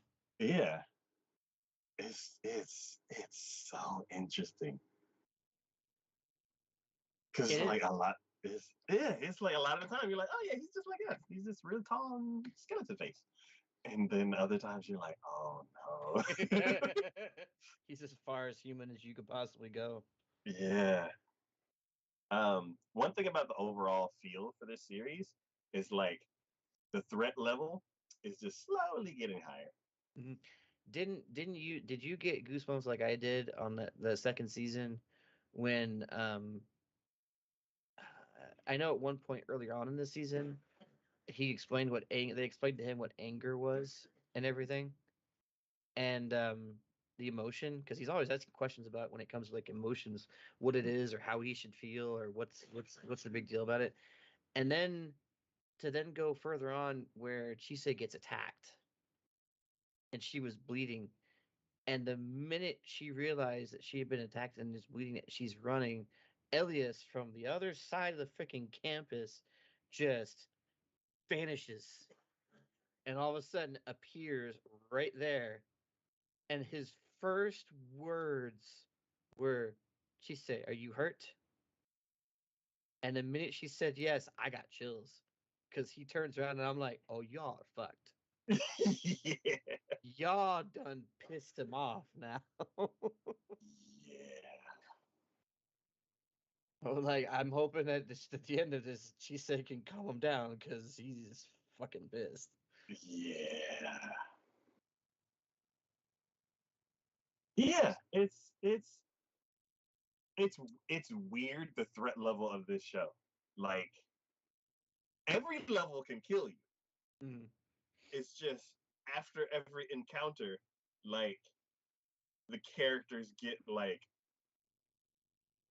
stronger, but not like if they run into that again, it could go the other way. Mm. But they're slowly getting stronger, but the threat level is still always above them. Oh, yeah. And it's it's weird to where every time you see something new, you're like, that's definitely gonna kill everybody. Yeah. Like every time they go through that one tunnel, they have to pay a toll. Yeah. I forgot, and she's like, "I'm gonna go through here." Poof. And like just makes a little thing. I'm like, oh yeah, with them dog things. And I'm like, yeah, they'll let her by and then kill the bad guys. And they're like, oh no, we're gonna eat everybody because you don't have the soul. And I'm like, ah shit, that was the deal. See, they're not they're clever, but only in the sense of is that they pay attention to the tiniest little details. Yeah, it's ah Yeah. To me, I look at this as this is like a more mature adult version of like almost like Harry Potter. yeah. Just the magic is all over the place. The characters are all interesting and unique onto themselves. Um, Yeah, who would have thought they would have thrown in a Gorgon? yeah, I wouldn't have thought it. Though the fact that when they framed, right before she said anything, is they actually she showed up, and I was just like, oh hey, what's up?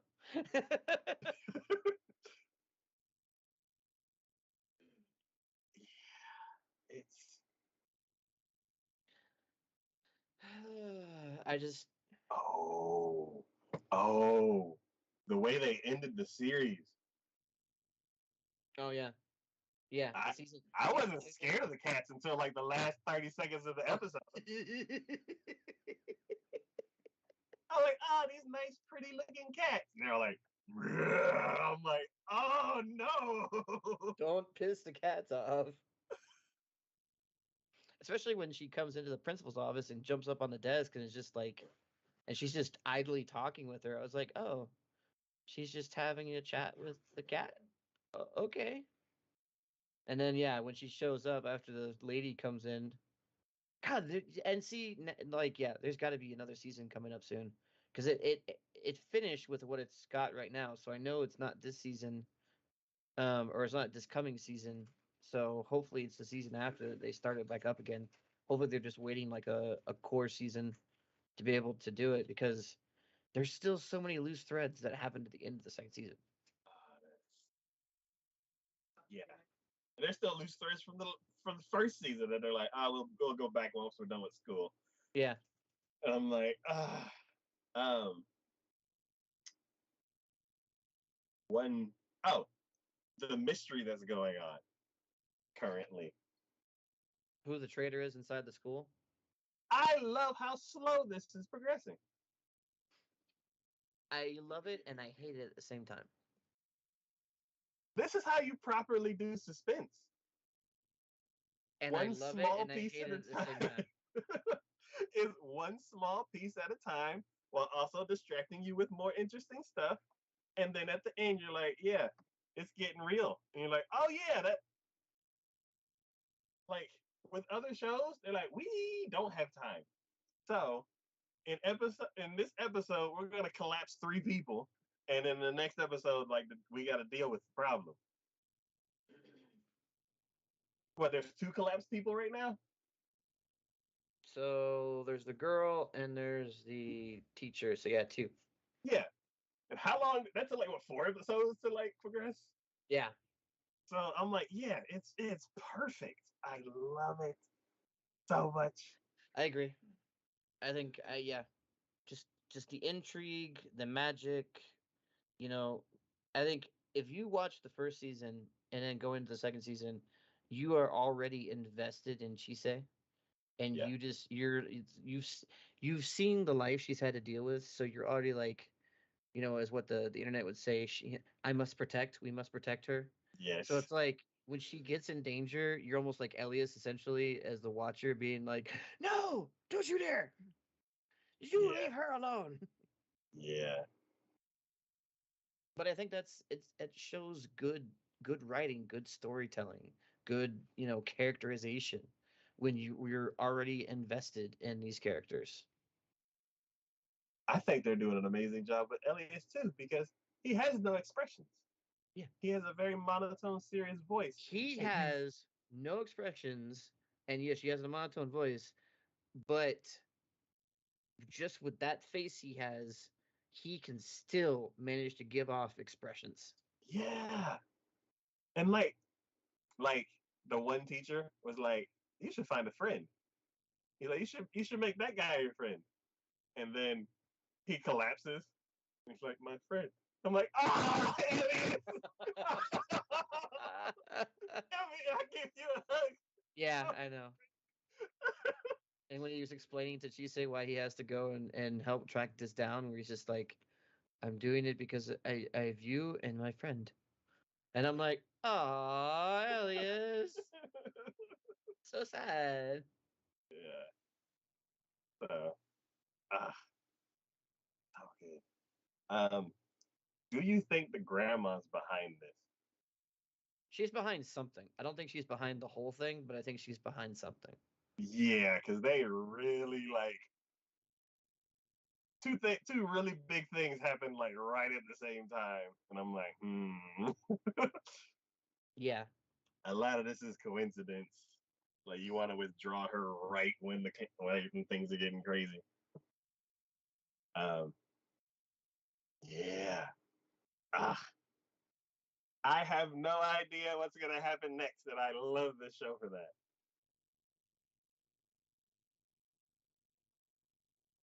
So I'm ready for the next season. Yeah. Ah, all right. If you haven't started watching this, watch it now. All right.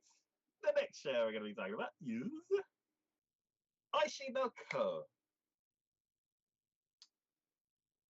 Yay! I don't have to talk.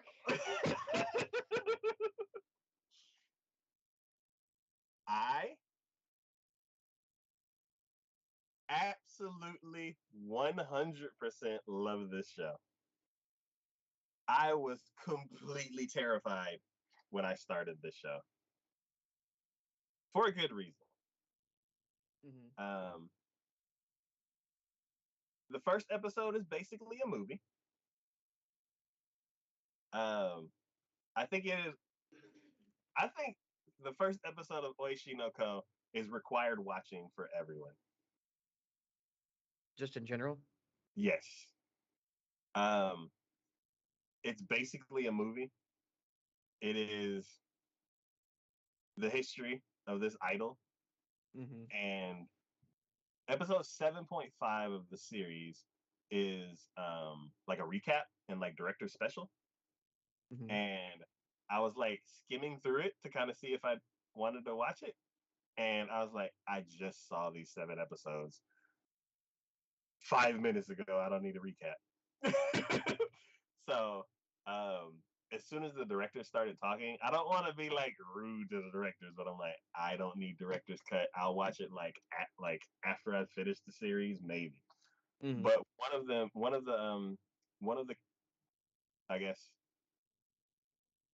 one person in the cast, whether it's the production cast or the character cast, basically said the rest of the series doesn't start without this first episode movie.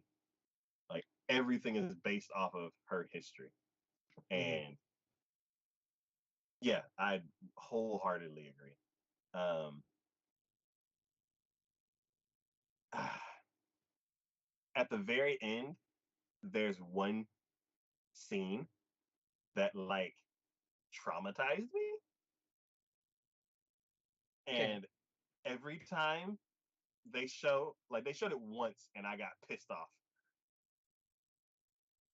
And um they showed a clip of I, which is the Mm-hmm. main idol from the beginning. And they were referring back to it and they're like, oh yeah, when this happened. And I'm like, fucking don't show me that. Like just ruined my day, thank you. Oh. So basically, it was like that moment getting recapped in Full Metal Alchemist Brotherhood after episode 4. Last time on Full Metal Alchemist, you're like, the puppy got fused with a girl. You're like, no, I'm not over that yet. Yeah. Yeah. So again, episode 1 is required watching. Like you have to. Like it's I clear that as required watching. Even if you don't watch the rest. It's its own encompassing story. And like out of respect for that first episode, I had to watch the rest. Like it's that good. Like that could be its own movie that they put in theaters. And if that's all you see, then great. Like I really like I watched it and it took me time to decide to watch the rest. Like after I watched that, I was like, I don't want any more of this. No, I'm good. I was like, I don't think I can handle any more of this. And then 2 months later, I was like, out of respect for that first episode, I'm going to watch the rest. And the last episode hasn't come out yet. I'm like, God dang it. So, yeah. So basically, I also want to say, don't read the synopsis. Just watch the first episode and then read the synopsis so you can see what happens for the rest of the series.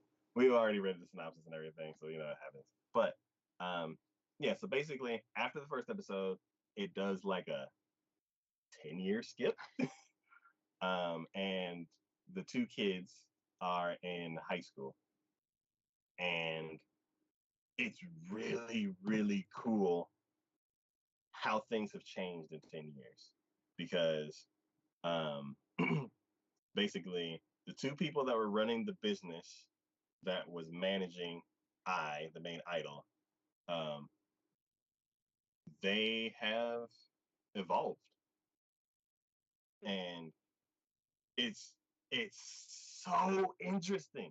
Like back when we were watching Yuri on Ice and the characters were like on fake Twitter, like this show really embraces media culture now. So it kind of broke my brain because I'm like, I don't know current Japanese media. Like before, like back when I was watching anime, there was anime, and then there's live action dramas, and then there's like game shows. That was basically it as far as my knowledge. Mm. Now the characters talk about the characters mention TikTok. The characters mention YouTube influencers. Some of the characters are YouTube influencers. Like the company that was managing they were a idol managing company. Now, 10 years later, they manage media. So it's like they're like, we moved on from idols because we are not big enough to make money with idols, and we can't recruit enough because we're a small company. Mm-hmm. So we manage personalities now. And I was like, personalities? Wait a minute. Mm-hmm. That's a thing? Yep. And I was like, so basically this company's turned into the MCN, multi-channel network kind of thing. Like I was like, wait, it's so real, so weird, so mind-breaking. Like, so yeah. And then there's some characters where like there was a former child actress, and then she grew up, so she aged out of that, so nobody really like has jobs for her anymore. And then she's like in between the age where like she's not like an adult actress that gets movies and stuff like that, and she's too old to be a kid actress, and there's not really like a teenager actress kind of field. So she's kind of like, she did music for a while, she was like doing just like odd jobs, and then they're like reality TV, and like she fits in that age group. Mm-hmm. So that's where you meet up with her again, and I'm like, I feel like I'm like, these are real people's lives. It's so interesting. Um, the basically the idol, her son, he basically did a movie with the child actress character, and Mm-hmm. now he got out of the limelight and he's more behind the scenes. So he's helping editing, he's helping produce like commercials and stuff like that. And because he's still a kid, he is basically an editor for the director that put him in the movies before. So I'm like, okay, cool. As a director that's making these movies, and he's my age. So I'm like, weird again. um, and then after you see him on like a bunch of different like project shoots, you find out that he lives at home with his mom. And I'm like, at first when he like, I'm gonna go over to the director's house. And I'm like, oh yeah, cool. Yeah, go to the director's house, and like he probably has equipment and all that kind of stuff to make movies. And like they're in this bedroom, And I'm like, okay. They're just chilling in his bedroom. And then like his mom, like the director's mom walks in. He's like, hey, I made dinner. And he's like, I'm trying to talk to, Yeah. to him. And he's like, come back later. And then like he's trying to give the kid like some really important, like poignant advice. And I'm like, ooh, this is interesting. And I'm like, I could probably use this in my real life. And then the mom breaks back in and starts like, oh, there's all this trash on the floor. And he's like, Mom, like I'm trying to make a point here. And she's like, well, you need to clean up your room. And then she grabs the trash and leaves. And then he's like, all right. And he tries to like wrap up what he's saying. And then she's like, hey, do y'all want dinner since you're staying so long? And he's like, I'm like, you know what? I don't care anymore. Like what you were saying. I think I got enough of what I need. And then they just moved on to the other thing. And I'm like, and he's like, the other character kind of makes like a point. And he's like, how come you're so old and you're still at your mom's house? And he's like, he like gives his like reasoning why he's still at home, and he's like, a lot of creators are like this, and I'm like, Little sus. and I'm like,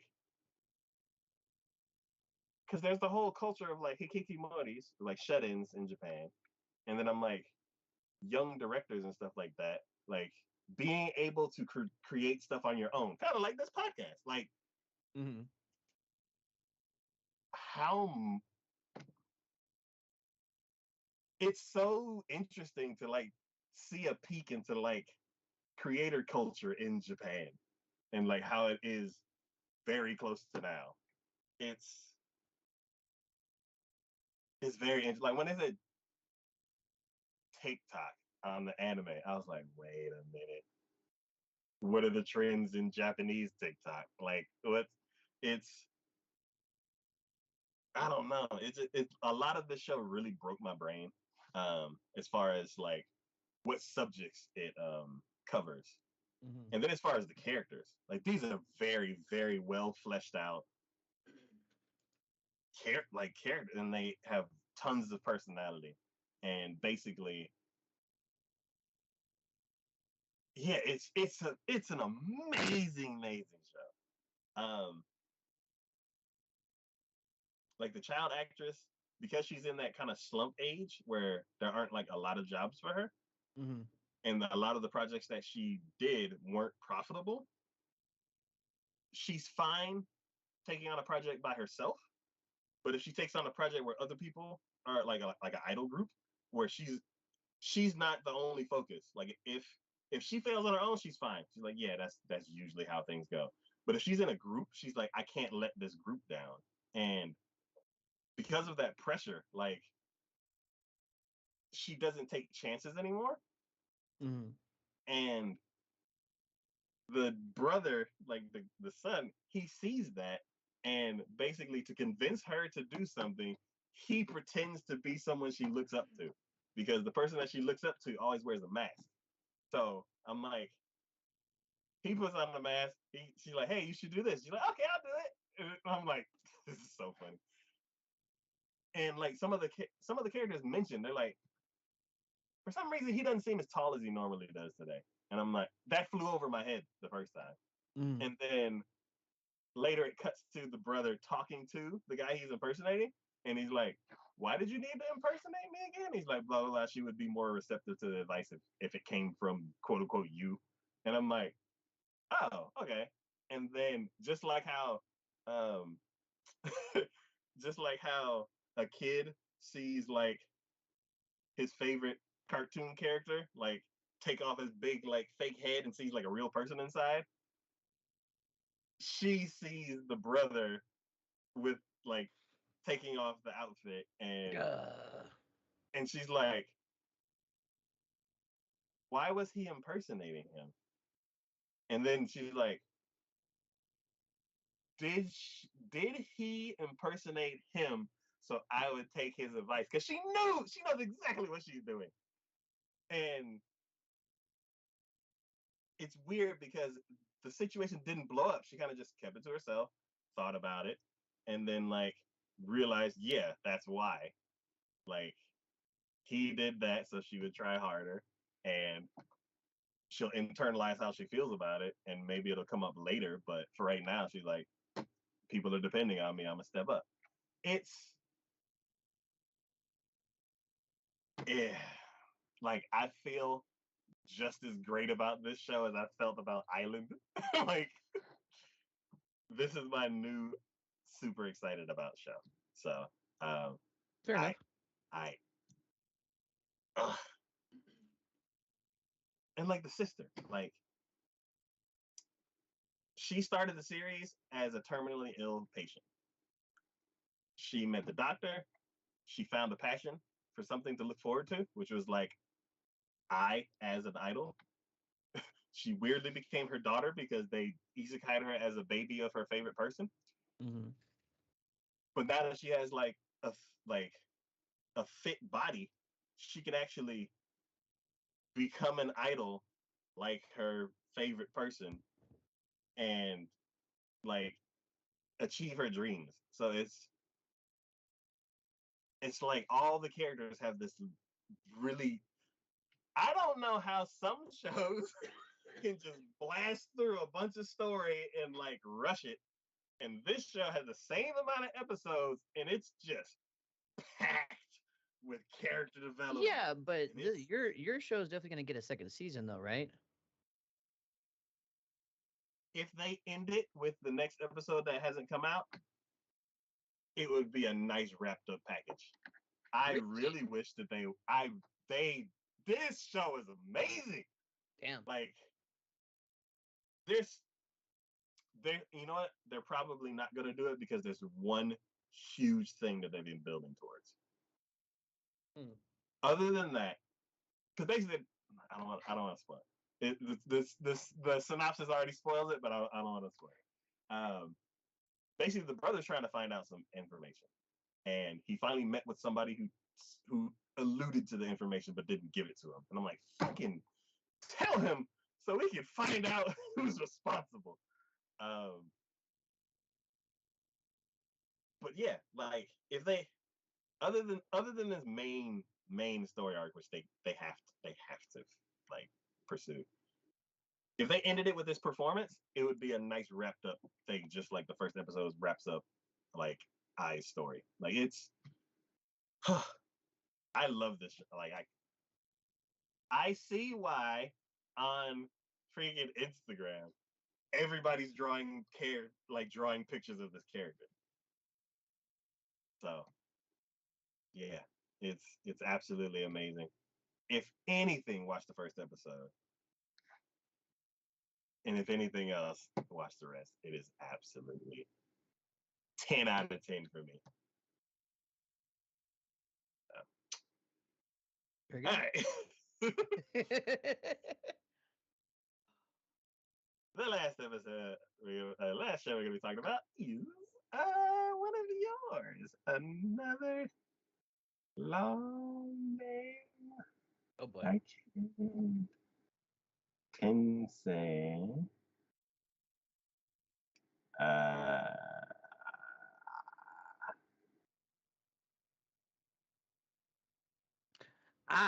This Chronicles of Aristocrat Born in Another World. So, this one. I feel like this one wanted to be kind of like the smartphone one.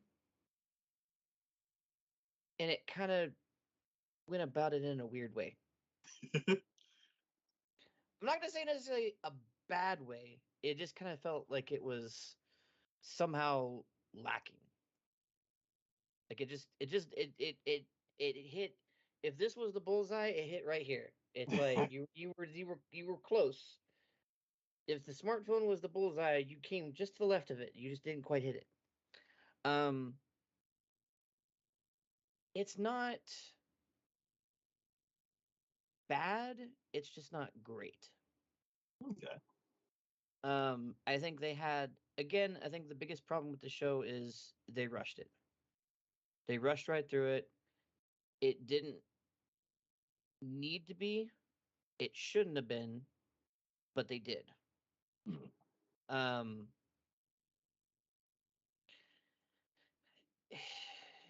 it had so much potential. It had so much potential because here again, this is an isekai. Guy was reborn into this world as a baby, and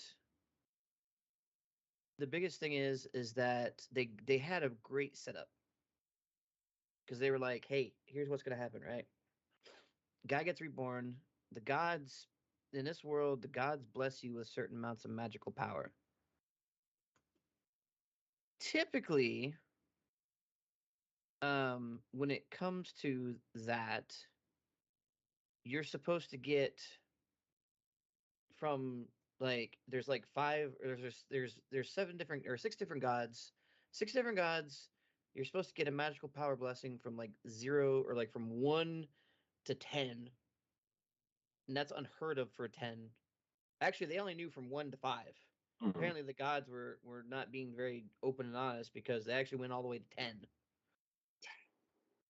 Well, this dude apparently gets the blessing of all the gods at max level, tens across the board. He gets everything. And that freaks the fuck out of people because they're just like, what the fuck? Why would you do that? Why would he get all these blessings and all this happening and this, that, and the other thing? Um, That at first he reminds me tried. of that Go ahead. that one show with the shopping online, Oh yeah. getting all Yeah. the blessings. But so the main god kind of plays it off as like, oh, I'm just, I just, you're getting all these blessings. Ha ha ha ha. No, that's not that big of a deal. Da, da, da, da. What he after the guy leaves, you end up finding out the reason why he gets all these blessings is because there was another god at one point in time that he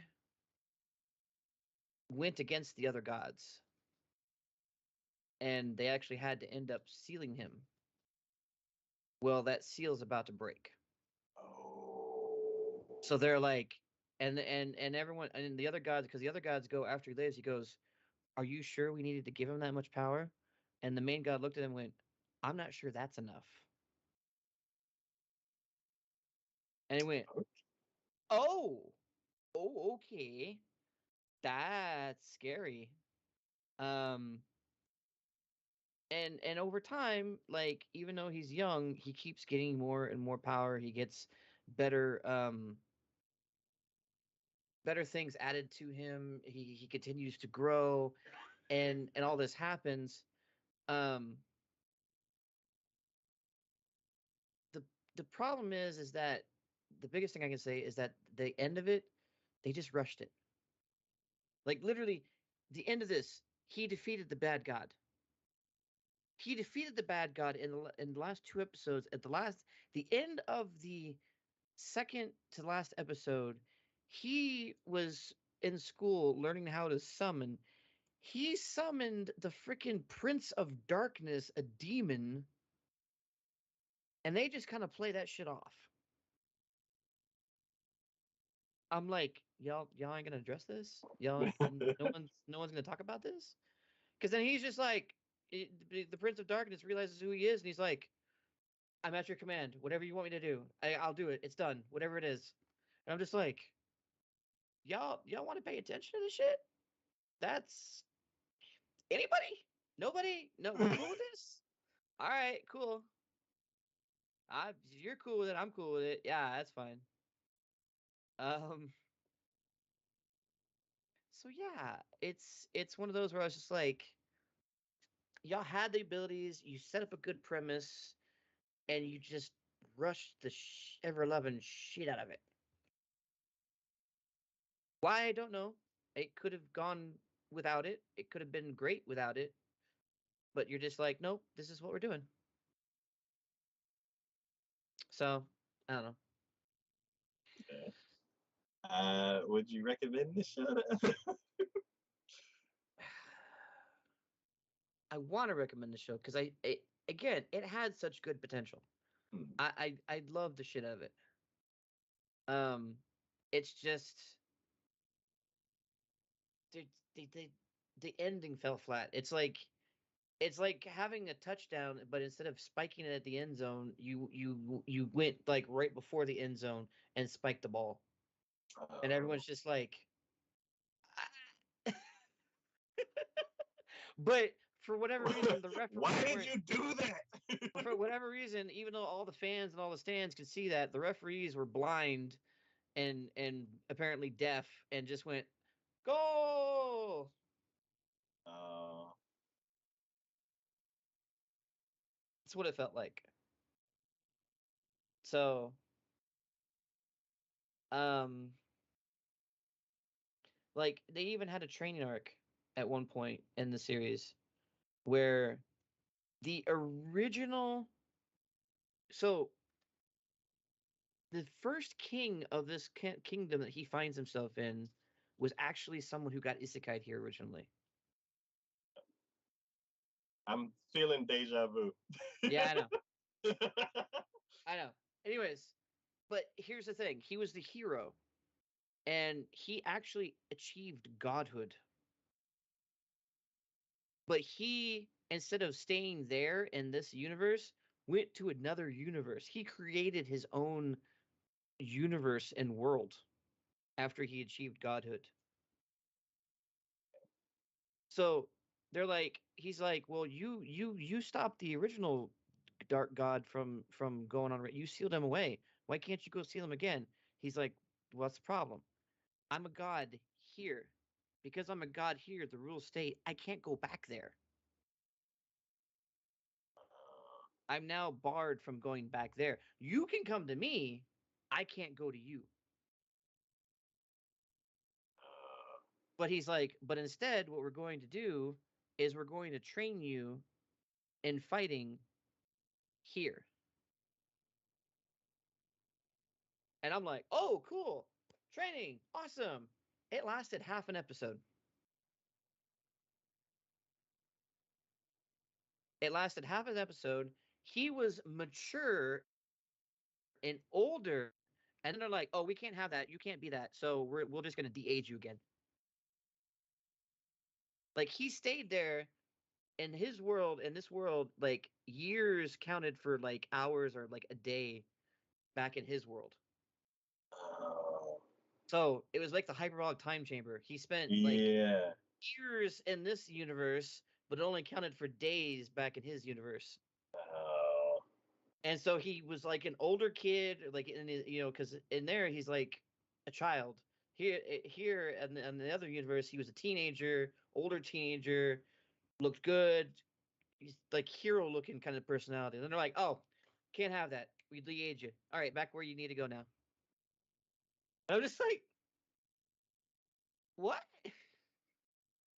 We're just gonna. This is what we're gonna do. Okay, all right. They're like, we don't have 291 episodes like Dragon Ball Z. We can't just have them be there for like a whole arc. Yeah, yeah, yeah. Can't have him do this training with this godlike being and no. What are you talking about? Or You we're don't gonna want to see cool stuff? No. or we're gonna all of a sudden introduce the subplot of the fact that the original people who were isekai here with the guy who is now a god were his parents who died. We're just gonna throw that in there out of nowhere. Wait.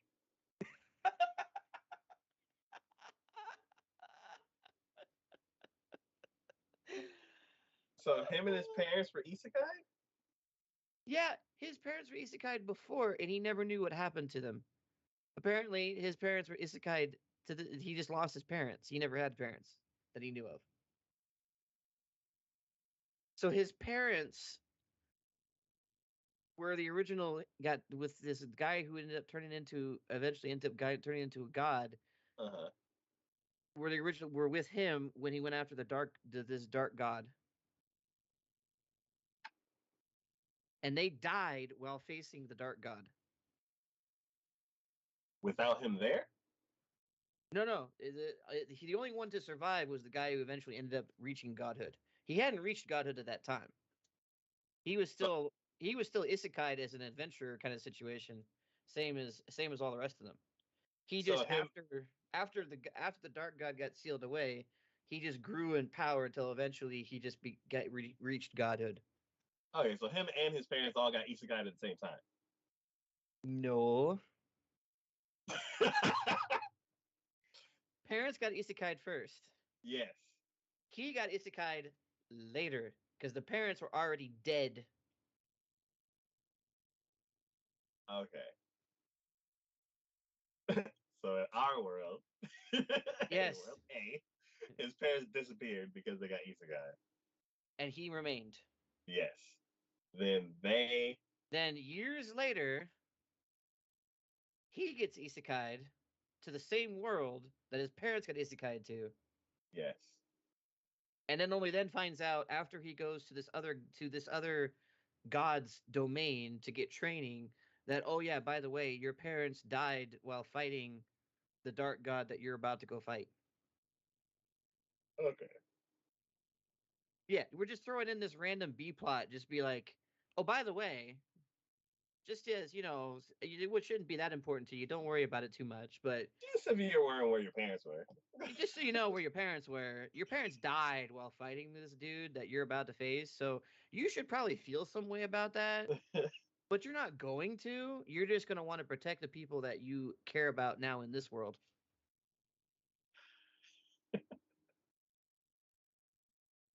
You see what I'm saying? Where's that arc? That could have been a whole nice arc. If there was a show that deserved more episodes in order to flesh out what would have been a most excellent story, this would have been it. That's like reincarnated.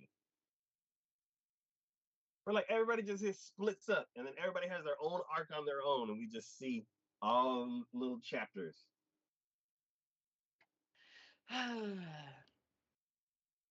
Like I said, this is a show that had such potential. It missed the mark, just went shy of it. I see what it was trying to do. Like I look at it, I go, I see what you're trying to do there. It just didn't work. You failed on it. So yeah, I'm gonna give this one like a mid C. Okay. Do I recommend it? Yeah, not really. I so want to. I really do. I want to be like, yes, this is great fantasy. A fantasy lover should go watch this. But if you're a fantasy lover, you're just gonna get as pissed off about it as I am. Because you're gonna see that potential and you're gonna be like, why? You could have done something here and you didn't. So um, who's your favorite character? if I had to say my favorite character, it's probably the main character. The kid, the boy. Cause like he had those moments where like he was doing cool things. Like if I was in that position, I would do the same thing and be like, oh, look what I could do. This is awesome. And then it goes horribly, horribly like wrong. Cause like there are times like he got pissed off at a situation and something, and in order to vent, he went into the dark forest and like blew the fucking hell out of it. And then it's like, okay, I feel better now. Meanwhile, unbeknownst to him, back at the castle, everyone's all of a sudden panicking because they're like, the monsters are going on a rampage. Send out the knights, send out the knights. And you're like, no, no, no, no, it's fine. Don't, no, it's not monsters. Trust me, it's fine. Don't worry about it. It's just him. Um, or the fact that he becomes a duke from the king, gets his own mansion and everything, and he's like, hey, I want to decorate it. This is a huge mansion. What do I do with it? And they're like, oh, usually, well, you're an adventurer, right? You're like, yeah. He's like, well, usually adventurers who are like high nobility or whatever, they'll like decorate it with like trophies of things that they've defeated. He's like, oh, I could do that. Oh god. He goes ahead and takes out the stuffed giant carcass of a red dragon and Yeah. puts it right in front of his entryway. Yeah.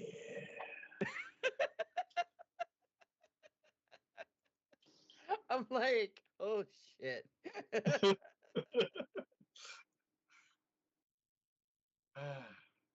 So like things like that, I'm like, that's adorable. You're just so naive. Okay.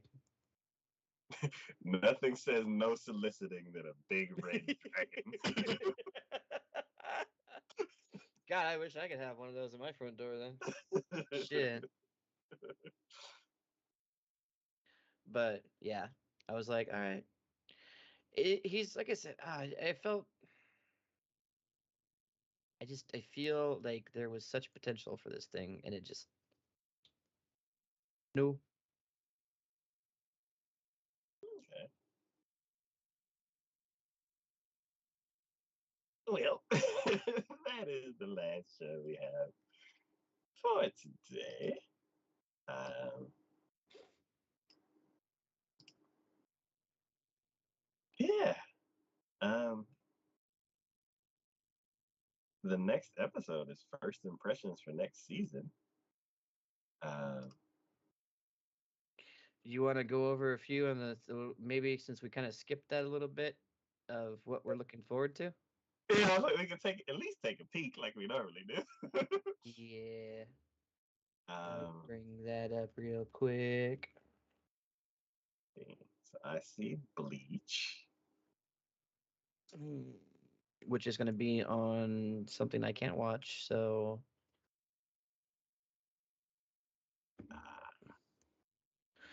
Uh, let's see here. Bungo Stray Dogs has 5 seasons. Yes. Though I think I've only watched the first 2 or 3. Yeah, I was like, interesting. Um, Dark Gathering. This is gonna be scary. I hope it's. Jujutsu Kaisen season 2. So speaking of work, yeah, I mentioned somebody and I was like, Are you watching Demon Slayer? And they're like, no, not yet. But I know that Jujutsu Kaisen is coming out soon. And I was like, yeah. I'm like behind. She's like, you need to catch up. And I'm like, okay.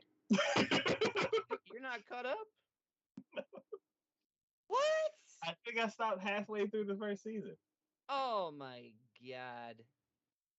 So that'll be That's another one that I catch up on. Oh, and Mushoku Tensei Yes. season 2.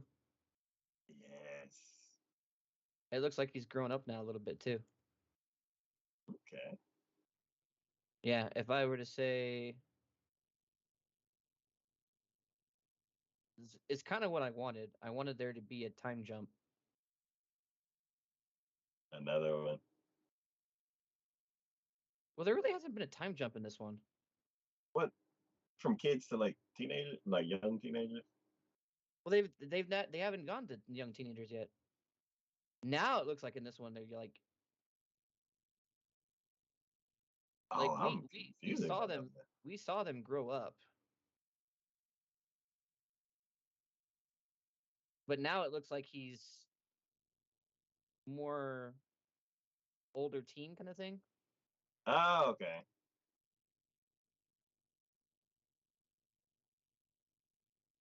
Yeah. Interesting. Yeah, I'm entirely looking forward to that. I guess it was they went from kids to preteens and now they're teens.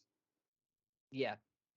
But Okay. see, we saw them going from kids to preteens. This is now Yeah. just being the time jump now. Now they're just teens. Yeah. Interesting. And can I just say, thank the ever freaking Lord, they are redoing Rurouni Kenshin, and it's not CGI. It's just better looking animation. Are they Okay, it says readaptation. You know what? Yeah. I'm gonna save up. Oh, we were supposed to do that. Hmm. I mean, Rurouni Kenshin has a special place in my heart. I always have wanted to watch it. Well, here's your opportunity. Yeah. Now you can Sugar take your time. apple fairy tale. Fucking Bridget, I hate you.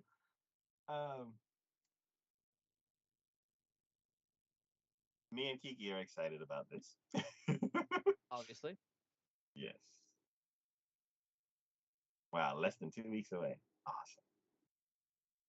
Yeah, when's Rurouni Kenshin start? In 10 days. 10 days, Rurouni Kenshin start. In 6 days, Yeah. Mushoku Tensei starts. Yeah. Holy moly. So for the Monogatari series, none of them had a part 2, right? No, they did. Oh, they did? Mm-hmm. There's some that Okay. did. Okay. Not all of them, but some of them did. Okay. I was like, they're breaking new ground. Spy Classroom, season 2. I can't watch it because I've only seen one episode. Wait, did I see this already? Oh, wait, no, this is the one you watched. Yes. At least, well, you didn't watch all of it. You just watched the first couple Yeah, I episodes, I think. just sampled it. Yeah.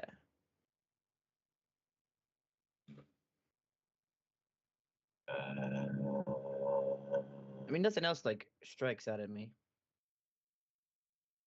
Yeah. There's maybe a few things I might consider watching just because it's it is what it is. I see a few isekais on here. I'll probably check out. Yeah. I use Hataraku Mouse-sama. I feel like that was supposed to come out this season or something. I feel like Oh, we talked about it coming out and then it didn't. oh, the yeah. Yeah. I'm curious where this baby come from. I never watched that series. Oh, The Devil's a Part-Timer. yeah. Yeah, that just seemed too just. I'm like, no, no.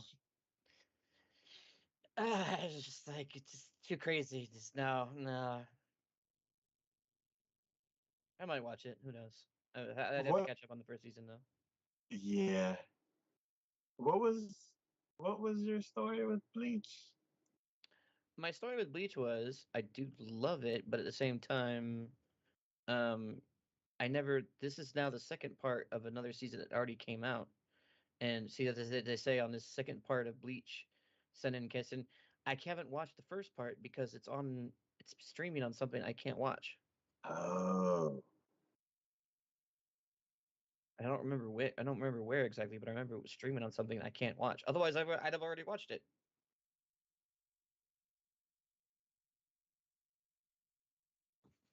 Oh. I don't remember what service it's streaming under. Is it Hulu or some other thing I don't have? Oh. It's streaming under a weird one. Like Interesting. not one of the usual, not Crunchyroll, not Funimation, That high dive. not High Dive. It, Not it's Netflix. it's not net. No, I don't think it's Netflix. I was naming all the ones that usually like What snatch is one show. what is Bleach streaming on Hulu? Uh, why? I have no idea. What other shows did Hulu snatch up? I don't know. Hulu is being the Sneaky. wit. They're being like Amazon was. Yeah, Amazon strike. but they're being like very sneaky about it. Yeah. Amazon strike. You want to pay double for your anime? Yeah. No. Well, too bad. We got all the good stuff. So Um, looks like there's some good hitters for this summer. yeah, yeah. This is gonna be a pretty good season. I mean, it's a summer season. That's always the big season. So Yeah, the blockbuster. There's a lot of stuff on the sample. With Jujutsu Kaisen, Mushoku Tensei, and Rurouni Kenshin, I think those three are like the big blockbusters for the summer. Yeah.